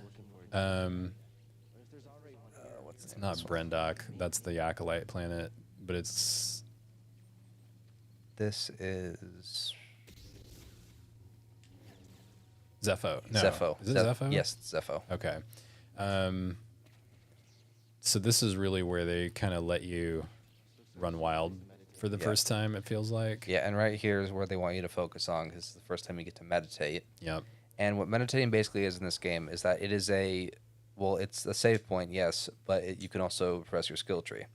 And the main thing here is that not only is it a skill tree and save point, but also this is where you respawn throughout the game. So you will be able to rest at places, and then it'll revive your stims and your health, but it'll also respawn any enemies you killed. Yeah, there's a price to be paid. Yes. So you got to really watch when you do it and where do you need to get to after that, and sometimes it's not worth it. So that actually adds an interesting sort of decision for a player to make. Spending the points in the skill tree is really interesting because it forces you to choose a little bit. I can't remember if you can really afford to have everything. Oh, this is the introduction of BD1. Finally. Yep. I wanted to make sure we saw this, and then maybe it's time to switch over to the other one. Yeah. That's his original color scheme. That is BD's original color scheme. And the cool part about this is that they don't reveal it to the end of the game, but BD1 was, Cordova's droid companion. Yeah. So it was cool to kind of see that because BD is almost like Cal in a way because BD doesn't remember anything either. Yeah, but he contains some real important information. Yeah, he does, but unfortunately, he ended up getting his memory bank wiped right afterwards. So, he can go to places and it'll trigger holocron memories, but, he doesn't even know how he has those. Yeah. Yeah, that was a nice kind of aspect of the mystery of the game. So the style of the map is similar to a lot of games where it's gradually revealed to you as you explore it. You'll get sort of a sense of just how big it is after a while. Each planet has a pretty extensive map that can take a long time to explore, and you don't have to fully explore to advance the story. You don't. You could very well miss whole big areas that are well designed and pretty interesting. But if you want to max out all those collectibles, you got to really check every nook and cranny. You really need to check every place. Even right here next to the Mantis, we have this little area that walks into a staircase that we weren't supposed to really notice until now, where we have the holo map. Mm-hmm. And then right here we have these two unexplored paths that kind of ask you where you want to go next, because you have this big one, you have this little one, and then you really just get to pick which place you want to go. Yeah. The creator community has really embraced BD1 as a well-loved droid just in the last couple of years. I've seen a lot of people build beautiful recreations of BD1, including all the lighting, including that panel on the back of his head, which looks amazing when somebody takes it to that level. Dark Smack, who was on I'm not sure if he's still watching, but he was watching earlier, is, like I said, one of my heroes, not just for his podcasting wherewithal, but he is a droid builder extraordinaire, and if I remember correctly, did a really nice looking BD droid. Yeah.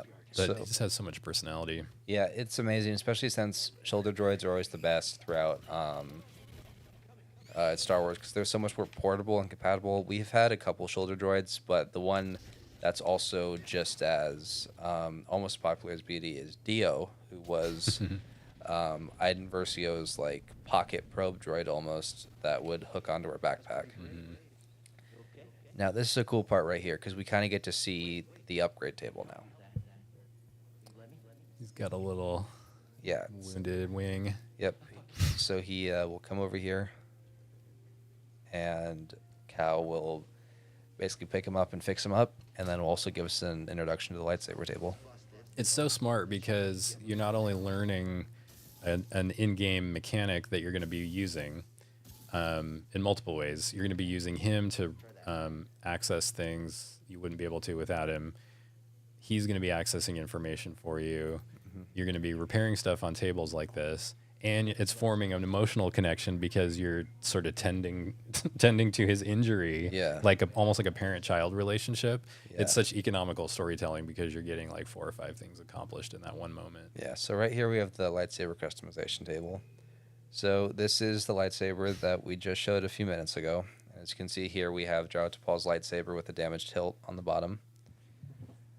And you can see it's almost dead ringer to the replica. Yeah, almost they every did such a good almost job. every part. Yep. Just this is just an amazing representation of the lightsaber and everything that's a part of it. You can see like all the damage and wear and tear on the back as well as all that. And right here we have all of the things you can do to customize the lightsaber. So right here we have blue, green, and orange, which is purchased with the premium content. And you can find other, and you can't really find other kyber crystal colors until the end of the game. That's kind of a little treat you get at the end of the game, that you can now customize your lightsaber to any color. Yep. So these are the three you're kind of with throughout the entire game. And of course, there's tons of different emitters as well. But the one we have right now is Jaro Tapal and the My Guido campaign. So all we really have, since it's a new game, is that and the premium edition content. We were talking earlier about the Darth Plagueis novel, which I'm now on my 5th or 6th trip through. And boy, is that a deep well if you really want to know the backstory of a ton of stuff in the Star Wars prequel era. But Megiddo is an important planet in Darth Plagueis's It is, yeah. history. So yeah, the opportunity to get in here and do this with your lightsaber is something that we wanted for a long time. Yeah, the one thing that always kind of angered me a little bit almost was that it doesn't stay, hopefully, I mean, thankfully, but basically the end of every lightsaber will look damaged no matter what style you have put on it until the end of the game, when he eventually gets the double blade lightsaber and you can actually start to like put a cap on the side of each one. But until then, you're kind of just stuck with a hilt that always has a damaged bottom emitter. Yeah. The last thing I think I want to cover in this one before we switch over is the linear versus open world format, because that's relevant to Outlaws, which we're going to experience later. The Fallen Order and Survivor storyline is somewhat linear. You do have a certain amount of control over which order you visit the planets in. Every now and then they'll let you pick, go over here and do this mission, or go ahead and do this one over here. But it's not like the full galaxy is open to you to just go where you feel like. Yeah, and even then there's kind of a script they want you to follow, because you're not even allowed to go to Dathomir until you're able to unlock the double jump and be able to like climb the rocks. Yeah. So even then there's a smaller, very small script you can basically only very smallly edit. That was what made me bring it up, though, is you mentioned earlier going to the end of the game before you get your double-bladed lightsaber. And I think if I remember right, you can opt to go to Dathomir pretty early. You just are going to get your ass kicked. Oh, yeah, 100%. like I did, although my youngest did it, and I was like, you're going to be sorry. Don't do it. And he did it. He got that sucker like really early in the game, and that actually made me wonder, like, does that mess with like how you experience the story? Yeah, because we weren't even supposed to meet like people like Terran Malchus or either of those people. Like, I didn't even know that was possible. I truly thought you couldn't even get past the rocks of Dathomir until you could eventually just find your way through the double jump like memory, and then get the ability to jump through there. Yeah, so I'd be interested to get with him a little bit and ask for a recap of like how exactly that went down. But I do remember I considered it. I think I might have even gone there and tried it and been like, nope, this is not for me. Yeah. And then had to like backtrack. It's like if you get halfway up climbing a mountain and then you're like, I need to go back down, please. Yeah, it's a big part of that. It's just cool to look at all this. You were talking earlier about how there's hopefully going to be a trilogy made of this series. I truly think that I want them to learn from Star Wars and Jedi and just overall Star Wars Outlaws. And hopefully if this open world game does well, they can realize that it's okay to give Cal side missions. Because like I know we have some of it in Jedi Survivor, but it's kind of just almost a series of challenges to complete, you know? And there is a couple of, hidden little Easter eggs for those that actually still like follow through and do all of it, which I really appreciate and I'll talk about later. But it's also just kind of annoying because, like you said, after the main campaign's completed, you have your choice of either finding all the collectibles, and that's really all you can do with this one, starting a new game, or in the latest one of Jedi Survivor, completing the challenges that bounty hunters have out there for you. Yeah. So I'm really hoping that in this next Jedi Fallen Order or Survivor or whatever they call it video game, that they'll just start to give Cal a series of side missions with actual stories and actual characters and actual cutscenes, so then we can kind of feel a whole new level of immersion when it comes to doing something that's not just the campaign or just finding all the data log entries for BD1. Yep. I have an idea of what I want them to do. Maybe I'll save that conversation for later. Let's look at Survivor a little bit, and then let's talk about where we think we might want them to go with the third one. And then let's open those lightsabers, Right. and then we'll head to the kitchen. Okay. Sounds like a plan. Survivor. So it was a couple years in between games. I'm gonna double check, because if it was 2019, I bet you Survivor got held up by the pandemic, at least somewhat. It did, yeah. It actually started early development right after the first hit of Jedi Fallen Order, but of course, when the world kind of shut down from the pandemic, obviously the release date was pushed back quite a bit. Yeah. But it had a lot of progress done before it, like most other games in development that released around the time of Survivor, at least, like had kind of just been on and off throughout the pandemic. Mm-hmm. But I would say that Survivor probably got a good 6 months to a year's worth of development before the world shut down, so that kind of put them ahead of everyone else. Yeah, 4 years in between seems like a long time, although these things are so complex. Like, I can't believe they work at all.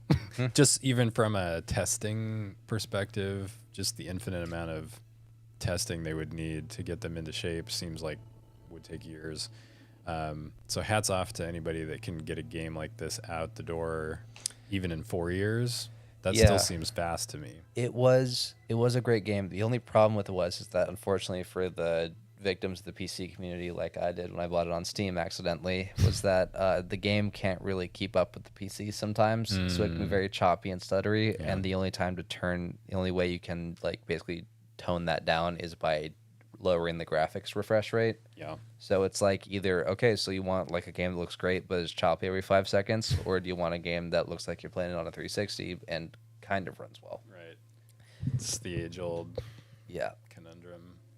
So I'm going to start a new journey. And right here, I love this bit they did right here, which is when you come here and then you select your combat difficulty and do all this, they just do, and you do all this stuff and you start the new journey, they just give you a cold open, just right here. And what a gut punch to see the temple decked out in Oh, yeah, 100%. fascist Just to see that livery. that It's they've- awful. Yeah, because it's terrible when you just read and see about what happens to the Jedi Temple after they're destroyed. Now Yeah. it just turns into another military base. Yep. And even right here, you can kind of see that Cal's age. Like, so he had a tattoo on his arm right there, Mm-hmm. and now has his hair is more trimmed. And he has a beard. Like, obviously, he's aged a lot more. This is supposed to show that there was definitely more of a. He's definitely gone through his own arcs and growth since we saw him leave his junk planet. Yeah. He's much more like the first one. He's kind of like he's mostly an adult, but is like he still has aspects of being a boy. Yeah. And I think they definitely wanted to signal the audience that like this is the man version of This the is- character. This is he was kind of finding himself in the first one. Mm-hmm. Like here, he's gone on adventure since then. Like he has a new crew, so like obviously he's kind of just matured as a person, and has obviously gone on enough adventures that he understands that he knows what he's doing now. Yeah. And right here, you can kind of see how he's kind of emotionally conflicted, seeing that his home is now a fascist Yeah. military base. I don't know if we know a whole lot about the events that transpire in between the games, but I guess there's one take where this is his first time seeing it since then. Yes, and honestly, it might have been, because if I remember correctly, the place that he crash lands on when the ship's orbiting during Order 66 and he gets shot out the escape pod, I think that might have been the junk planet. So I And he think just stayed there ever yeah, since. ever since. So I think he went from the ship to the junk planet, and I think this is his first time back on Coruscant. That sounds right. I mean, he could have been there since the events in between the first game and this game, but honestly, I feel like it's better headcanon to say that was his first time to be in here and just be in the Jedi Temple again. Yeah. Seeing these huge tunnels that go into the planet gives me Clone Wars season 7 100%. flashbacks. Like this is 100% where Ahsoka hung out. She was in hiding and all stuff like that. With the Martez sisters. Martez sisters. I really hope we get to see more of those guys. They were interesting. Yeah, it's just fun seeing aspects of the planet that don't show up in the movies. Yeah, especially here on Coruscant, the way you can see that, like, yeah, we had the city where you can, like, see the sky and stuff, and then you just drop down and there's another city inside of it. Yeah, they'll do things like that that kind of stimulate your thinking about what the galaxy consists of. My favorite example is still in A New Hope, when Luke sees the Falcon for the first time. And in the audience, you know, people like me as an 7 or 8-year-old were like, that is the coolest thing I've ever seen. Yeah. And his response is, what a piece of junk. Yeah. Which immediately makes you start to wonder, like, well, what has he seen? Yeah. Like, where's what, this character been? Yeah. It's like, what is not a piece of junk in this world? Yeah. It's so great. And I think,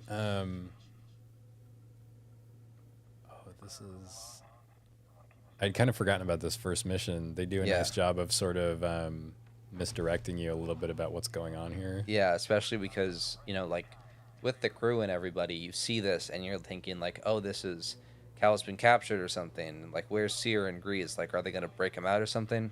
And then you slowly start to realize that this was all fake, and all of these people are actually Cal's current crew. Yeah. And then they die 5 minutes later. You want to talk about gut punches, try introducing all these new characters and having them all automatically offed by an Inquisitor. Yeah. It was also foreshadowing as well for what would happen throughout the story, because Cal gets a brief dark side moment when he sees that all his friends die. Because then he kind of just like force pushes everything and like knocks the Inquisitor back, and even she's surprised, like, oh, he has darkness inside of him. Yeah. I love all these shots too. Like in the original Planet, where we get to see all the junk planet and all the amazing like ships being put down, and then you kind of have the same kind of open where you get to walk past all these amazing like lower city parts of Coruscant here. You see this like noodle shop right here. Hey, what's that say? Let's see.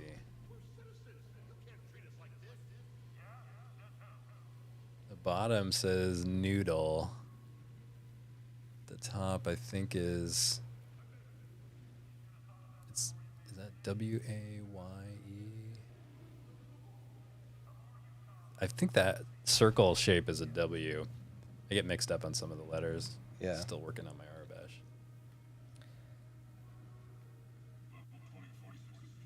Especially good because you can see how Cal's kind of matured because he's updated his outfits as well. And then just the detail that the game is able to show now has gone up a little. Detail, and also just the fact that his like outfit, it kind of has like little like Luke-esque vibes, the way his like things kind of unbuttoned right there, like Luke's outfit was in Return of the Jedi. Yeah. And it's also cool because throughout the throughout the game, you can kind of see also customization wise, we get something that's not a poncho when it comes to his customization.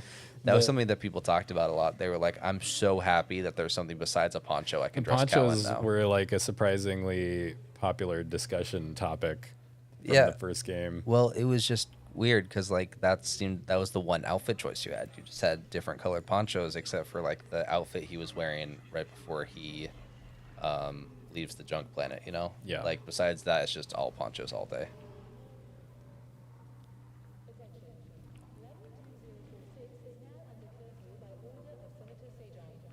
Kind of see all this stuff here too, to see how kind of like Coruscant's gotten more corrupt. The way you saw that pager saying that there's on lockdown because the senator said everything needs to be locked down.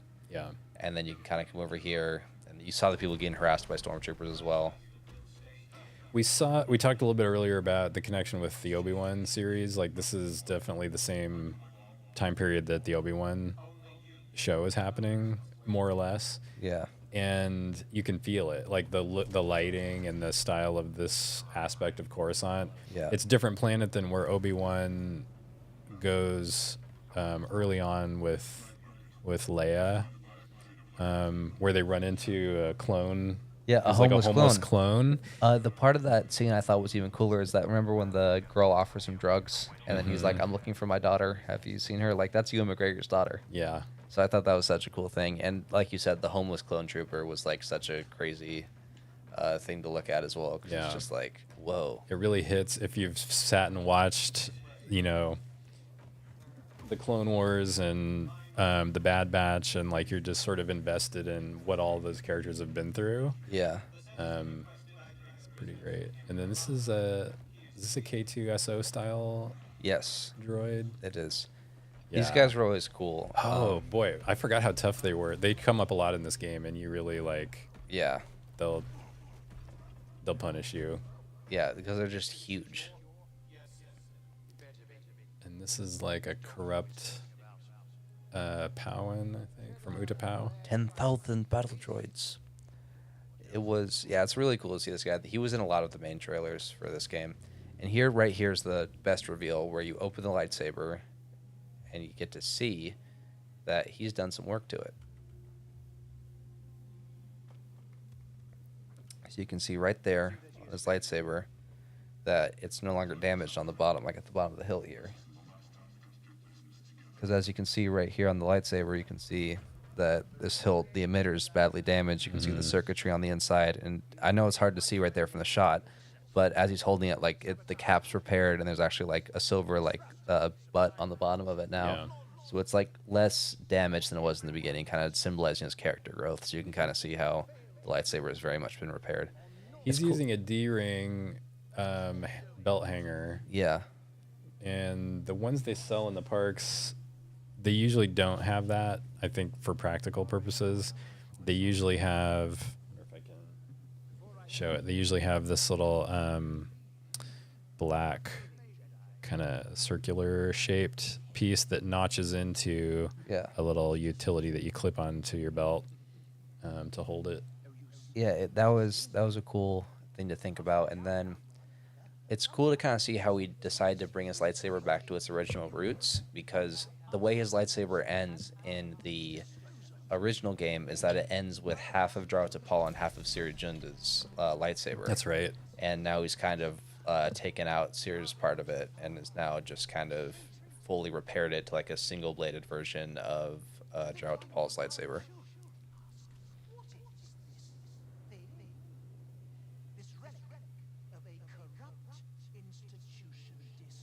There's BD right there. Reminiscent of R2 on the sail barge a little bit in when Return of the he Jedi. shoots out his lightsaber. Getting ready. It's cool that Outlaws is kind of moving away from the stereotypical droid companion and is now giving us like an animal A companion. creature, now. yeah. Yeah.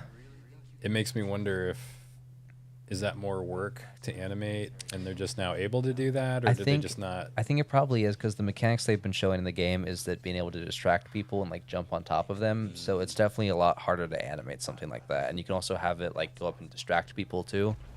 So I would say it's definitely much more difficult to animate something like that. Here is also a good shot because we can all see it says LT to pull, and this also is good because it shows that Cal has just regained almost everything from the Force now. Like I can also push this guy off of here, and I can attack with my lightsaber. So it's just cool because he never had any of those things in the original part of the game. I remember thinking as this one was about to come out, I was like, now what are they going to do? Are you going to have to completely relearn everything again? Is he going to get another fractured like version of the Force? And it's cool the way they did it because it's just like, yeah, he just learned all his stuff now, and it doesn't make you overpowered. It just makes it so then he has like more experience. He can deal with more enemies simultaneously. Yeah. And yet you're still using what you learned in the first game. You're still people can't maybe see when they're just watching you play is the concept of a parry. Yeah. Which exists in other games. Like I think I first experienced it in Batman Arkham Asylum. Yes. If I remember right, where there's a moment right before an enemy attacks. If you time it right, there's a certain button that you'll press that will essentially allow your character to kind of slip a hand in and grab them and pull them off balance or do something. Yeah, it was called a counter, and you could mostly use that to put people down. It's so great. That was cool too. What I just did is that you also see the double jump there. He did a flip in the air. Like pretty much everything that you do in the beginning of that fight, you had to learn in the first game. Yeah. And that's what BD was doing there. Nice electromagnetic pulse. I always liked this ship concept as well. Yeah, it's beautiful. It's kind of reminiscent of Darth Maul's ship a little bit, but it's a lot bigger. Yep. Also, the Inquisitor's TIE fighter has those curved wings. It does, yeah. Grand Inquisitor.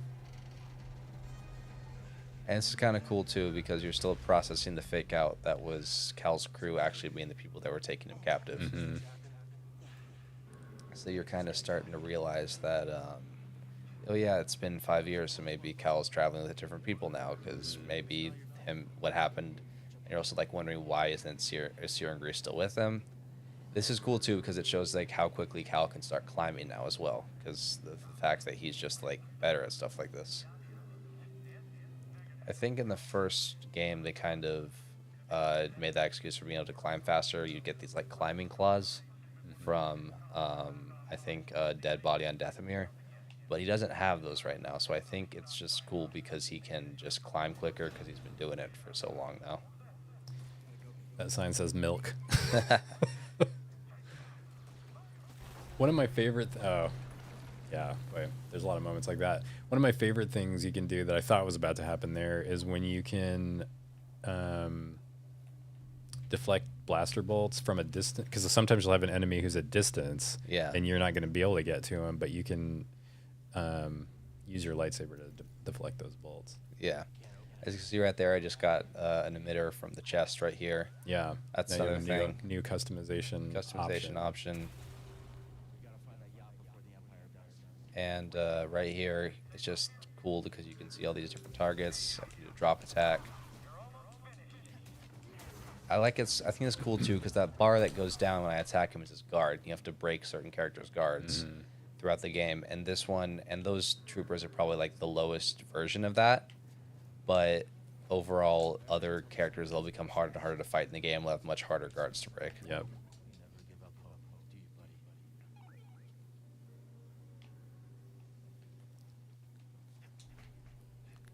A lot of climbing in this game. Yep. Parkour is a huge part of these games.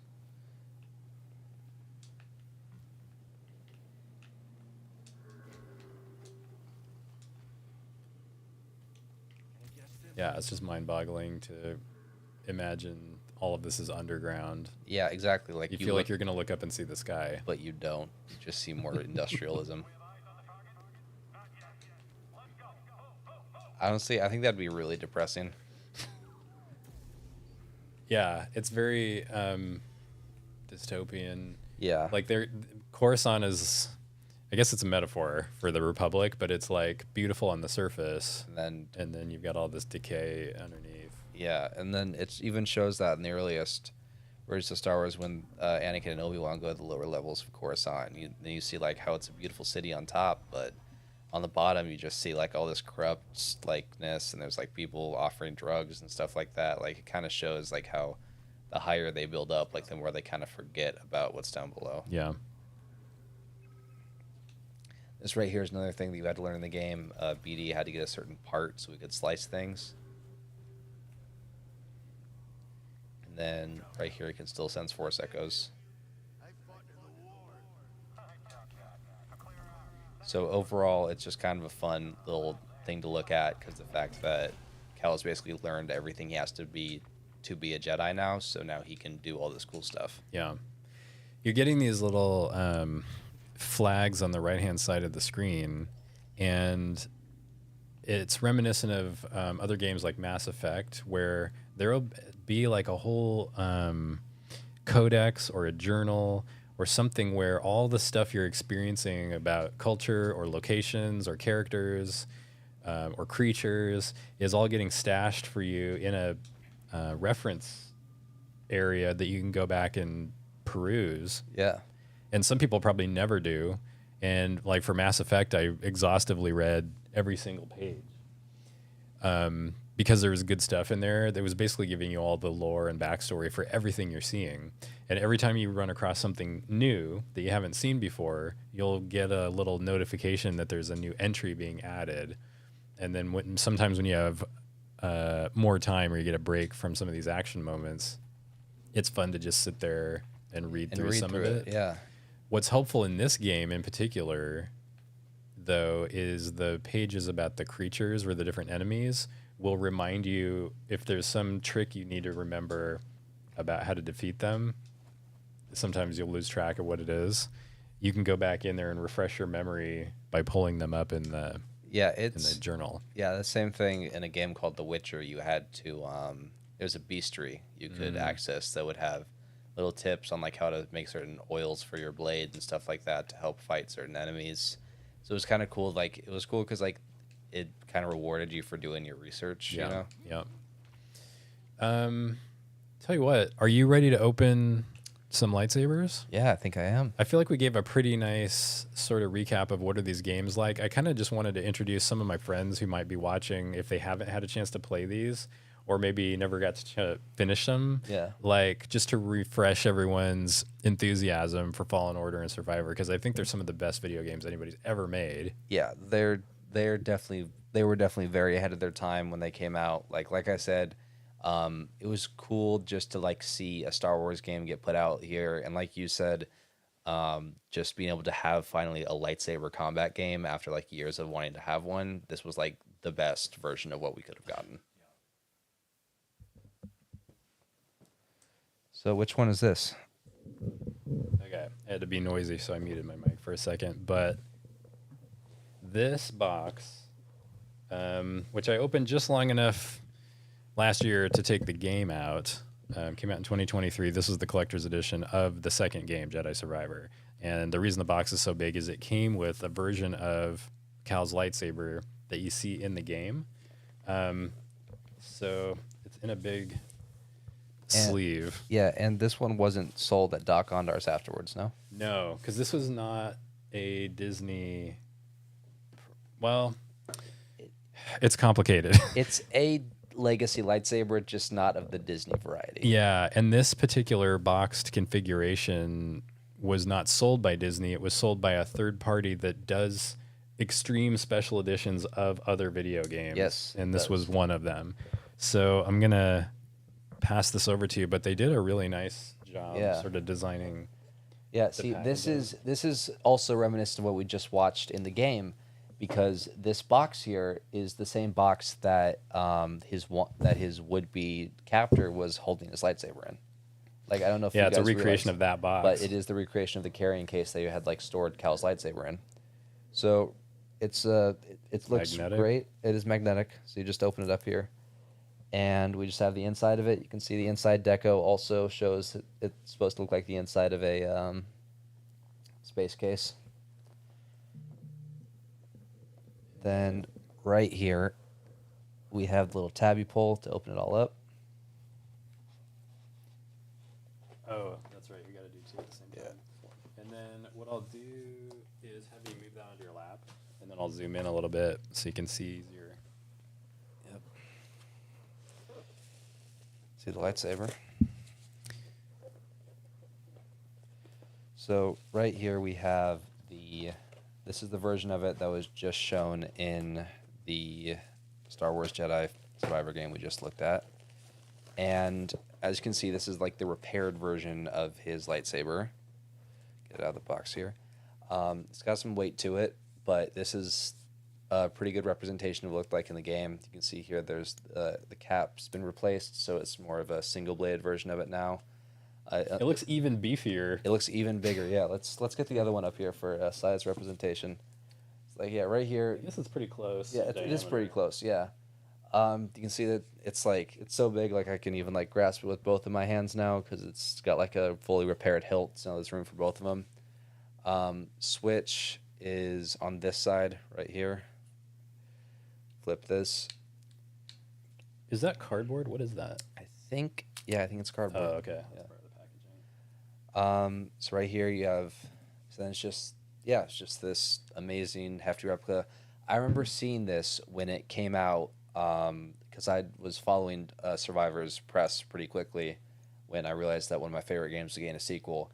And I remember seeing the collector's edition for it, and it honestly just blew me away that they were going to make a legacy lightsaber specifically for this one, and it was going to be of the repaired hilt, because I thought it was just the coolest thing in the world to see like the fact there's a special edition Legacy lightsaber that's only being put out there for this game. Yeah. And as you can see here, it's even unscrews here, so then we can do the Draw to Paul version of it. Yep. Unscrew this part, and you got the battery pack here, but this would screw back on to that one, and then eventually we would be able to make a Draw to Paul lightsaber. The reforged. The reforged Draw to Paul, yeah. Do you want to light it up? Sure. The other thing I'll show real quick is what else is in the box here. It's a steelbook edition of the game, Jedi Survivor, that has some nice artwork on the cover. I don't know if I can get it close enough.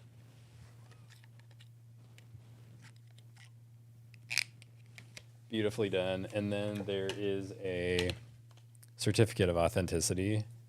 Anytime it's a limited edition, anything, they like to give you a number. So this one is number 1497 of 2000. I am currently trying to get this to screw back on perfectly. We're going to have to send you back to lightsaber school. Yep. Yeah. Did it work? I Or it doesn't want to thread up? I don't think it wants to thread up, but I also turned it on, so oh, there we go. You got it. Yeah. I think the batteries might be dead though. Well, it won't light until you put a blade in it. Right. So let's try that. And then if that doesn't work, Yeah, I'll swap out the batteries while you open the other Cal Kestis lightsaber, number 3. Let me, I'll step away just for a second. I was listening for like the shock noise it makes.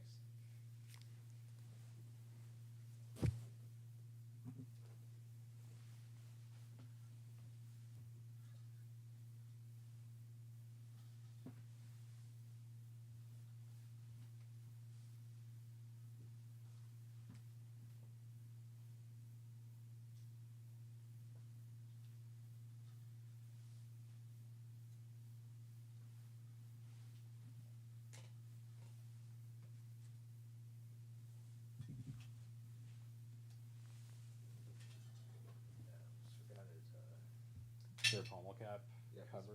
Cap. It's been faked out by that. What do they call that? Emitter cap. Emitter cap. Yep. I need to go back to lightsaber school. There we go. There's your spark. And right here.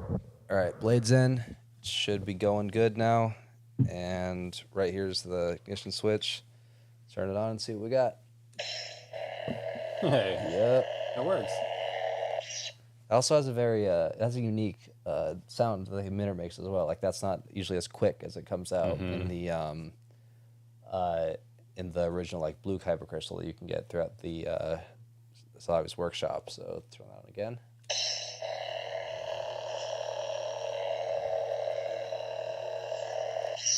So it turns on and off a lot quicker than other lightsabers would. Yeah, usually the activation is a little bit slower. Yeah, it's usually like she makes like a whooshing sound as well. Like they want it to be very cinematic and also like it will slowly climb up the blade. Yeah. But like this one seems to be very just like quick action. Yeah. So cool.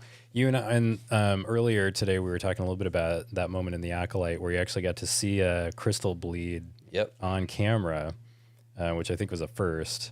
And the animation of that immediately made me start to wonder, will they eventually give us Chimere's... No, it's not Chimere's lightsaber. It's Soul's lightsaber. Soul's lightsaber. Becoming May's... Is that May's? No, it's Osha's lightsaber. Osha's lightsaber. And then could you potentially see the transition? Yeah. Would be so amazing. That would be really cool because that would be sick. I would want to know like how they would get that to work on a blade though. Yeah, I mean these days with LED technology, I feel like they've got all kinds of possibilities they can explore. So I hope they'll do that. I really hope so too because that was a very cool shot to see happen. Because we've seen we know like canonically how lightsabers get bled and like how Sith make their lightsabers red, but we've never actually seen an on-screen version of the lightsaber being bled until that episode. Right. So that was really cool to see. Also, it's not like it it was cool for her character because it's not like she was actually like trying to bleed the lightsaber. She didn't even notice she was doing it until like someone pointed it out to her. Yeah. Because like she was just bleeding it because like Saul finally admitted that he was responsible for what happened to her family. Just the sheer anger And like betrayal of like that. And also Osha kind of represents, Osha kind of just overall represents us in a way throughout all that because this the Acolyte, it kind of paints the Jedi in a different light almost because the fact that they definitely were the ones responsible for what happened to the Night Sister branch that we saw. Yeah, I liked how this is a whole nother rabbit hole we should be careful about going down because Yeah. I could talk about it all day, but I like it when Star Wars gets into the gray areas. Yeah. And because we grew up with it in a much more cut and dried sort of mindset. Yeah. And it really wasn't until I think the prequels where George Lucas started to be like, we've been talking about the Be Jedi like, hey, like they're the good guys this whole time, but Why don't we kind of show them like that's only from one perspective? yeah, they're kind of recruiting child soldiers. Yeah, and recruiting child soldiers, like being very selective with which planets get Jedi, because that's in Tales of the Jedi we got to see that's why Mace Windu wound up leaving the Order because he didn't agree with how certain Outer Rim planets just weren't being provided Jedi just because they weren't part of the United Federation. Yeah. Yep. But I liked how you could put yourself in the witch's perspective, because I've seen people questioning like what the witches did, but I'm like, how many times would the Jedi be allowed to break into your house Yeah. before you would not be okay with it? Because they did it 3 times. 3 different times, yeah. And it feels like a lot. Yeah, because they broke in 3 different times, and they also originally accused the witches for like practicing the Force without Jedi approval, but they're like, we're not anywhere near your place. This is an Outer Rim planet. Like, we're not in your jurisdiction, so you're not allowed to like really govern us for what happened here. Yeah. And then on the flip side, though, Soul and I think Carrie Ann Moss's character have convinced themselves that the girls are being abused and using that as their sort of probable cause. That's what they did. Honestly, not even Carrie Ann Moss's character, if you think about it, it's just mostly just a Soul thing. He's just like, he's convinced himself that like these girls are being held against their will. And I talked about this with my dad. It's you can kind of see how he's being thought that because he gets because he sneaks into their home and he sees them like getting in trouble, so he thinks, oh, they're being abused here. And there's the other stuff where like he saw them under the tree.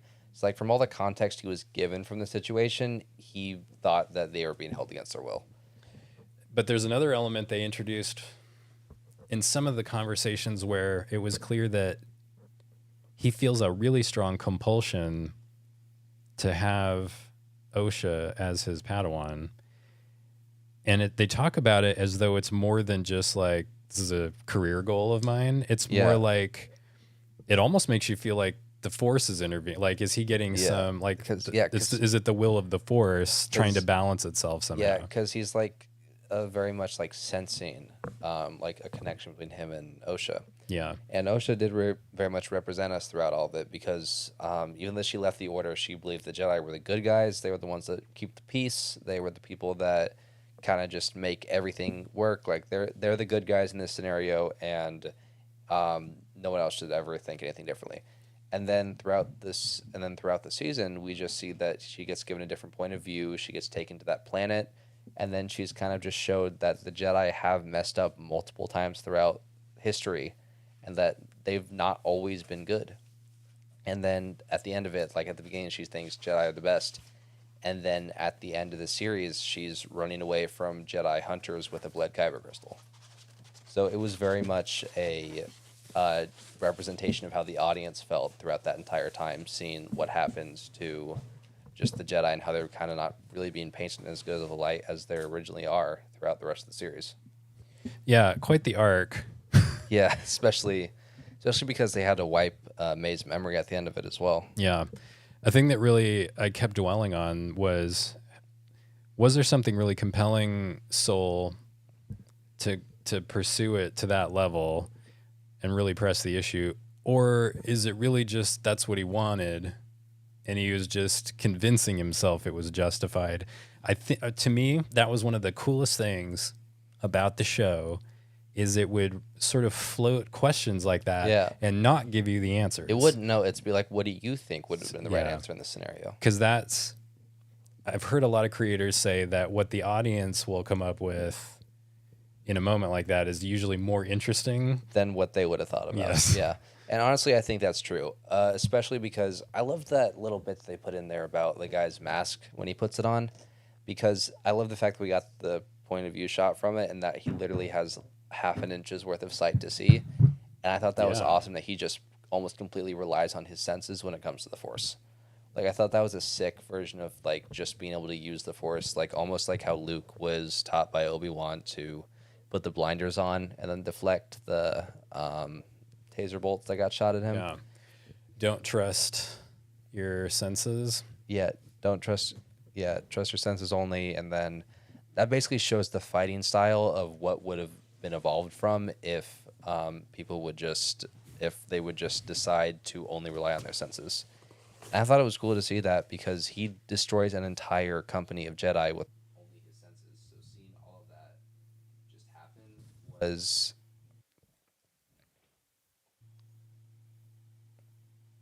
Sorry. I hit mute on your mic by mistake. I'm going to mute myself so I can open this box without it being too annoying. So it was just cool to see like how we thought he was this amazing Sith, and then we get a layer on top of that, which is he was only relying on his senses, and he was able to take out pretty much every Jedi instantly. And just seeing all of that, and then just this new version of the galaxy, because this happens 100 years before the events of Phantom Menace, it's just cool to see this new version of the Jedi and just of the way things were. Like, we get this new pocket droid. We get these new different ships. We get to see like a new like little induction into what the Jedi Order looked like 100 years before everything happened. So to just see all of these like stories get told, and then the Easter egg at the very end, we get to see that Yoda was in fact still alive during those times, was the coolest out of all of it, because you kind of forget that he was like 900 years old when he died, so he was alive for all these things. So we have the next lightsaber here, and this case is way more impressive than the other one. So this is a wooden box that this one is a legacy lightsaber that they did sell in the Disney parks. I think they are all gone now, but I don't actually know off the top of my head without checking. I think they sold out because it was a pretty limited edition. Usually these wooden boxed sets are... This is reminiscent of one that they did for the Jedi Temple Guard a couple years back. Let's balance it here. We got limited space where we can actually like move around in this room. So we have the next box here, and like he said, this seems like a much more visual representation box than the one that was from the special edition, because we have this amazing wooden box here with all these like Jedi mural-esque things put on it. And this one was sold at Doc Ondar's, right? Yeah. And it's very difficult when they release them to get your hands on one because they'll typically sell out right away. What will happen is they'll usually put some on shopdisney.com. If you log in at exactly the right moment, you may have a shot at getting one. They'll create like almost like a virtual lottery system that puts you into a queue. But if you have a friend who's a local, they can sometimes get into the parks and buy one for you that way. Yep. So a lot of times that's Smugglers. That's what we'll do. So this is, can you help me hold it up just a little bit? This is the Jedi logo on the cover. The artwork around it is reminiscent of what we saw in the Ahsoka series. Yeah, we also have a little bit of arabesque on the front of here. Arabesh. Oh yeah. Let's see if I can translate. Can you translate that for us?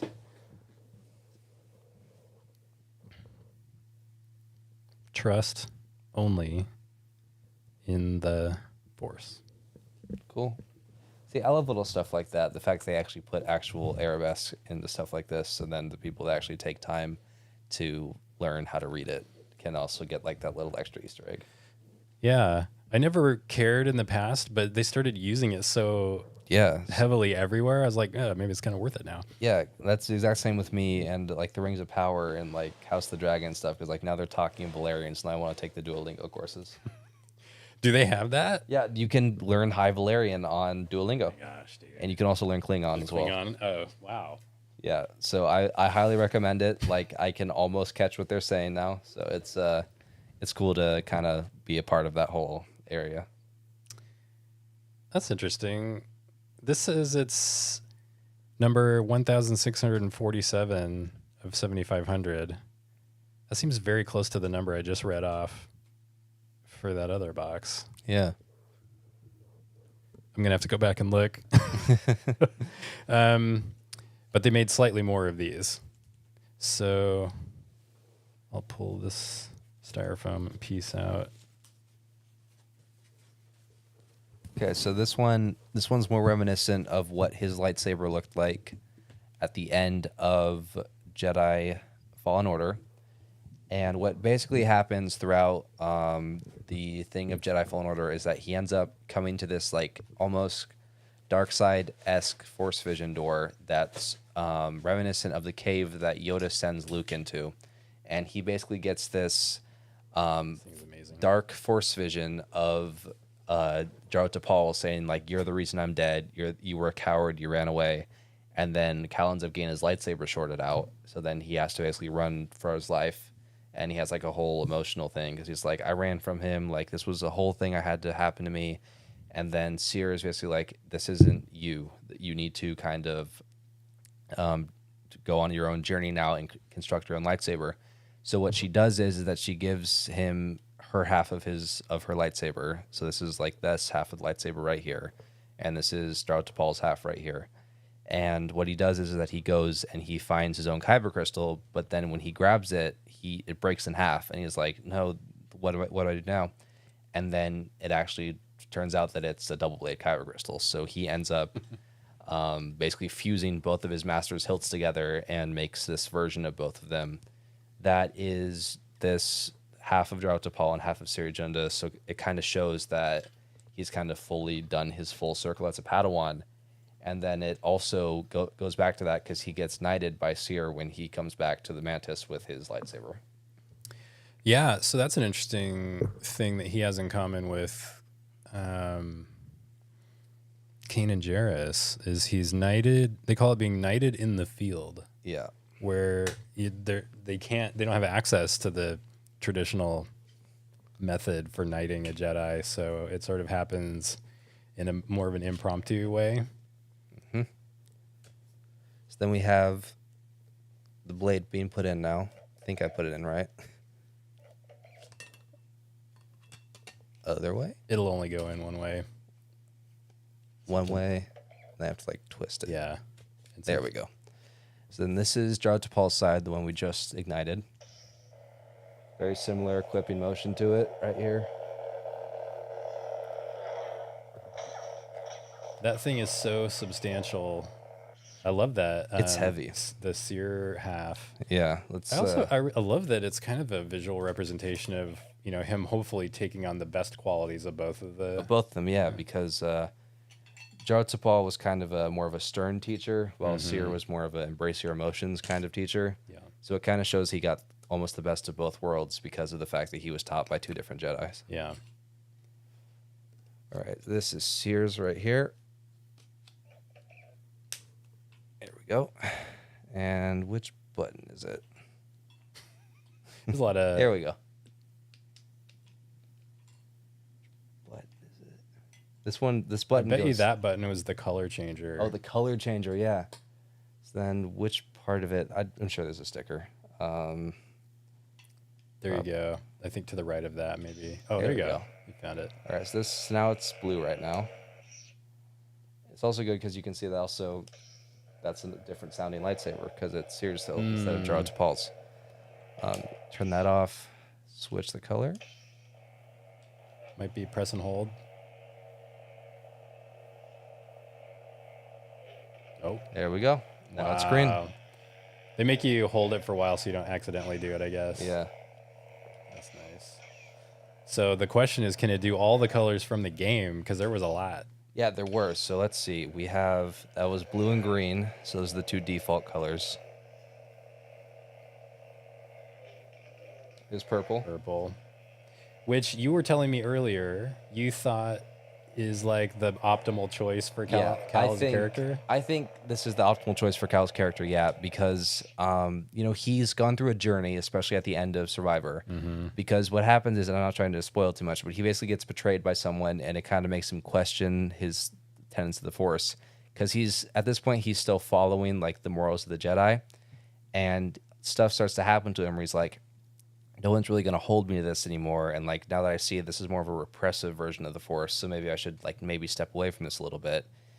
And then at the end of it, he kind of just turns into this version of himself that he doesn't like, because he starts to give into his anger and hate more. And then his friends kind of pull him back to light. And it's like, listen, you don't have to follow the tenets of the Jedi, but that also doesn't mean you have to fall completely into darkness. So he kind of becomes almost a gray area at the end of the game. That would make it seem like his lightsaber color would be purple, because purple usually represents gray area Force users. That was really well said. I would sign up for your class. All right, there's red. That's interesting. It looks red in the room. It looks a little orange on camera. Yeah. There's yellow. We got yellow too. It looks white on camera. I might need to do some work on my color profiles in There's these cameras. And then that's actually white. That's got almost a blue tint in the room. Don't you think? Yeah. Then we have back to blue. And that's blue. So that pretty much cycles through almost every color in the lightsaber game. Okay. I was wondering if orange would be an option, because that's what I always used when I was playing. Well, the thing is, that's a digital deluxe edition thing. Because that was premium content. That was a premium content, so they might have felt less like obligated to. They could have charged extra for the lightsaber if you wanted the orange. Surprised they didn't do that. Man, that's amazing. So, what a cool way to sort of see the character's journey reflected in the lightsaber itself. Lightsaber, yeah. So then, because we don't really get to see a lot of Jaro Tapal throughout the game. We get him through flashbacks and then finally the Order 66 memory. But it's shown that he was more of a stern teacher because of the fact that he believed in more of, just a harder work ethic, and just like, was just like very much like failure is never an option. And Cal kind of seemed like almost intimidated by that. And then he gets emotional at the end when he realizes he's dying. He's like, Cal, never forget who you are. He was like the college professor where you're not going to be able to BS your way through that class. 100% no, because like he's like, yeah, this is not how we run things at the temple. And then Seer was more of an embrace your emotions, more of a every emotion has its own thing to the Force. Like she related to Cal a lot because of the fact that they both had a severed connection to the Force and had their own trauma. Like he was living with the guilt of his master dying. She was living with the guilt of the fact that she left her Padawan for dead. Yeah. So it kind of became a thing.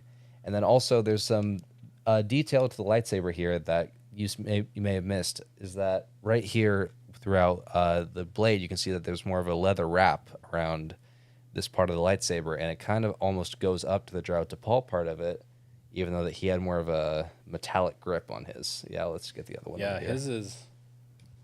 Switch back here.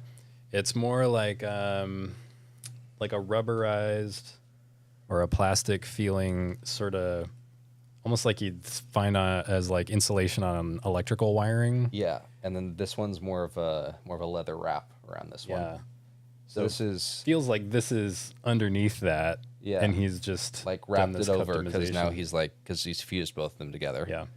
And it was cool because Seer ends up taking most of her forced liberties back, because at the end of the game she's kind of starting to realize that she should regain her connection to the Force because she needs it for the greater good. So she ends up you end up getting to play as her for a little bit of the Jedi Survivor. So it's cool because she's using this end of the lightsaber throughout the throughout that part of it. So it's almost like she's kind of Cal kind of like acknowledged her journey as well, and he like took this part off and gave it back to her because he's like, you need this more than me now. Yeah. And then he sealed the cap off on this side. Bridget and I talked about that back in one of the very first things we ever sat and filmed. It was when we were still getting used to being on camera in our own house. which is sort of weird. But we were talking about the lightsabers because we wanted to acknowledge the lightsaber display that we did. We wanted to have something interesting behind us while we were in the room where we'd be filming the show. And we were like just becoming more and more aware the more we sat and looked at these things, details you wouldn't just notice as it goes by in a movie or a TV show. Especially details like design elements that you can see the student using because that's what they saw in their master's lightsaber. Yeah. Like it creates this sort of nice through line So- for each of the characters. Yeah, so it's really cool to see like how that reflects onto Kyle's lightsaber, and then like you can kind of imagine like how that interaction would have gone when Seer eventually regains her control of the Force, and he kind of gives her back his lightsaber piece that she gave to him. Yeah. I don't think we know who Jaro Tapal's master was, do we? We don't know. We I think that's been established. the way we kind of knew it was that we know that Seer and Jaro Tapal knew each other, but we don't know who Jaro Tapal's master was. Yeah. Maybe someday. Maybe that's in the third game. So Third perfect segue. Yeah. Before we transition to the kitchen, what I have my own idea of what I think they ought to do in the third game. I'm assuming it's a trilogy, but they could probably make these forever and people would show up for it. But if a third one was like all there was going to be, what do you think they have to cover? I think what they have to cover throughout Kyle's canon is that it keeps getting prophesized that he'll become a Jedi Master. Like he destroys that holocron in the first game that says that he was going to become a Jedi Master because he didn't want to endanger those kids. Mm-hmm. So I kind of want him to kind of arc out and become Luke a little bit, but just be more successful and just kind of make his own way and kind of nurture a new generation of Jedi. And then I also want him to just, like I said, have a more open world side quest-esque kind of narrative there. Personally, I want him to kind of start making a gray area of the Force almost, because we can see at the end of Survivor that he's kind of more moving towards his own representation of the Force instead of just light or dark. Yep, which seems to be a theme that is emerging in Star Wars in general. Yeah, that it there's is not light and dark. Yeah, There's tons of gray areas. So it would be cool to see like how that happens, because like I said, he's like romantically involved with the character at the end of it, and he's also started to like embrace more of his darkness as well. And then like and then his significant other is kind of just like, you can't just say you're not going to be light side and then automatically fall into the dark side. Like, I need you to like talk to me about stuff like this. Like, it's okay that you're not honoring the tenets of the creed, but that also doesn't mean that you can just automatically fall into darkness. Like, you need to find like a gray area where you can operate in that doesn't restrict you from doing certain things. Yeah, him having that love interest is interesting to me, because whereas in a lot of stories, I think writers just feel like they're supposed to do that. Yeah. Here, it feels like an intentional acknowledgement of, you were not supposed to do this as a Jedi in one time period. This is a different time period, and maybe the old rules don't apply. And what is that? Is that good or is that bad? Like, is he at risk if his attachments become compromised or become an issue? Yeah. Or is this now a source of additional inspiration or power or something good because he has that relationship? Yeah. I don't know. I think that was good because, like you said, that's usually a very stereotypical path they usually go with a male and female lead in most modern media. But what I want them to, what it was good that they did was that they showed that this wasn't just another like token relationship that had to happen at some point. Yeah. It just turned into more of this is a representation of Cal becoming his own person and not just the person the Jedi wanted him to be. Yep. Totally. So you mentioned side quests. We talked about that a little bit earlier today. I think I could see that. I mean, players obviously like are used to that, and I don't think would have any problem with that, but it hasn't really been much of a thing in these games. Do you think now that it's the third one, like, is it too late to introduce a completely new aspect of the game like that? Well, I think that it won't be a complete new introduction of a new mechanic to the game, because they kind of teased at this very early with the more challenge-esque things you were able to do. Because the way it worked is that you could go to Grease's Cantina, and then there'd be a bounty hunter there that'd be like, you can. I'm not supposed to bring you in, but like there's a bunch of bounties around here, so if you want to help me round them up, I'd really appreciate it. Stuff like that. So Yeah. it's almost like that was kind of like a side quest, but it wasn't really shown in that light. It was more of a just the certain areas of the game will have mini bosses you can fight to like win these certain prizes, and then the fun They opened part, the door at least.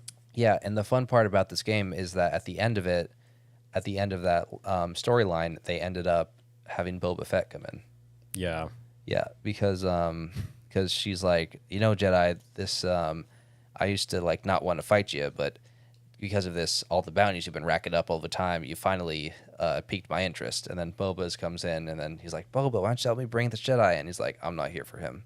So it's kind of just a cool like little cameo, and you don't really get told that exists either. Like you have to find that out on your own if you like put enough time into completing these like side quest-esque things. You could go through the main story and miss that. Yeah, so I really think that this won't be as hard of a sell when it comes to if they eventually do put in side quests, because we got a very like watered down version of what that could have been if we just were given a bigger world and more characters to do it with. Maybe they were testing the waters a little bit though. Yeah. Maybe they wanted to see what is the reaction to that kind of thing, and are people into it and willing to put the time in to experience that part of the game. Well, personally, I feel like one of the biggest things that the community used to talk about was that with Jedi Fallen Order, it was a cool game, but there just wasn't much to do after you did the campaign. Like you could complete Cal's poncho collection or find the last. Not that there's part. anything wrong with ponchos. Not that there's anything wrong with ponchos. They're great. We're in a post poncho hate society. But Post-poncholyptic. Right? And then you can like complete the ponchos, and then you can or like get the last piece to that emitter hilts, then you have a completed collection, or maybe get the last seed for that terrarium. I mean, just growing area. Yeah. But after that, like it's basically just little miscellaneous challenges like that, and then you can really just restart the game. Like that's all you could do. Yeah. So here's where I want them to go. I feel like they've been dropping hints for a while now about a storyline, a post Bad Batch storyline in terms of timing, that where I think we could conceivably see Cal Kestis, Quinlan Boss, and Asajj Ventress. And what I want them to do is also Adult Omega. Yeah, 100%. All working together to rescue endangered younglings from different dicey situations. Yeah. And basically move them on the path To becoming the next generation of Jedi. Yeah, the path being, if people did not watch the Obi-Wan Kenobi series, the path is sort of the Star Wars equivalent of like the Underground Railroad, where you're going to smuggle people to safety from being harmed and do it at great personal risk. So there's like constant stakes, constant opportunity though for doing real good in the world. And so I think to see characters from these different parts of the lore coming together for a common purpose that they've already hinted at a couple of times. Yeah. To me, it's weird. The weird thing is if they don't do it. Yeah. Because it's just like you said, that's what they're trying to hint towards, just like the fact that all of these different animated video games seems to all be like walking up to like almost the same like goal. So like it would be really cool. I think that's cool to think that all of them would come together and kind of just like help. It would be kind of weird to see the Bad Batch come back. I was like, I love those guys, but like they're pretty old by the time Omega's fully grown. I don't think the Bad Batch would be like what I felt like I was seeing it in that very last scene of the Bad Batch was them establishing that Omega is going to go do something useful in the rebellion. Yeah. Or the early stages of the rebellion. And what will it be? And we know she's a pilot. But we also know Hera Syndulla is a pilot and is going to go do that. Yeah. So that I'm not sure they would play the exact same outcome for the character. I think it would be cool to see it happen, but you're right. Like at the same time, like Hera's also got a kid now, so that might affect it. Mm-hmm. I think it could work, and I think it'd be really cool. I would want the Bad Batch to come back, but it'd be more of a like a last ride scenario because like clones' lifespans aren't really that long because they weren't really designed that way. Yeah. They were for more of a like we expect you to die within 6 months kind of thing. So it shows why Rex was pretty old in the Battle of Endor and stuff. Yeah. So thanks for talking to me about this, man. This was really a nice opportunity to sort of refresh my memory on what was so special about these two games in the context of a brand new one coming out. Yeah. Which we're going to transition into after we hit the kitchen. We're pausing the live stream on Twitch and YouTube. We're going to transition. We'll need a few minutes to transition ourselves, but we will wind up in the kitchen and go live on our Instagram, which is the same handle. It's Board Game Cantina.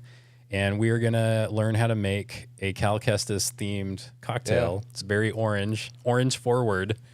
And normally when you see us do that, like in our episodes of the tabletop show or our Instagram reels, it's very polished and perfect and nothing gets spilled or messed up or tastes bad.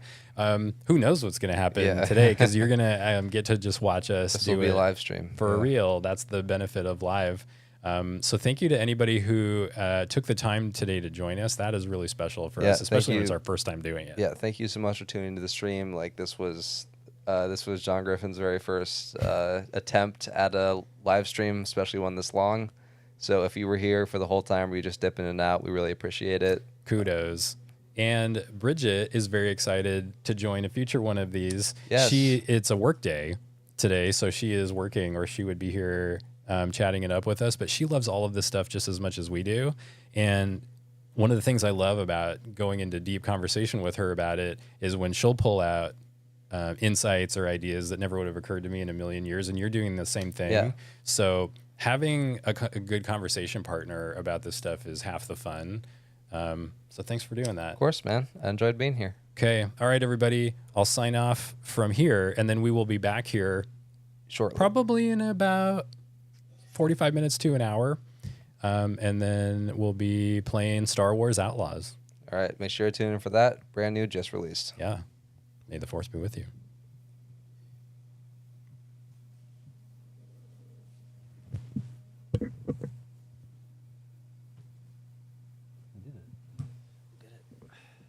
That was fun. It was, yeah. I enjoyed going back to those games. It's been a minute since I've played any of those. You have some really good insight and point of view on that stuff. It was really fun to be able to talk with you at that level about it. That was great job. To come on here, yeah. So, very curious to just take a minute. What is that scrolling? Do you expect your listeners, viewers, to have watched these series or played the games? Seriously, that's a weird question. I think we were doing a pretty good job.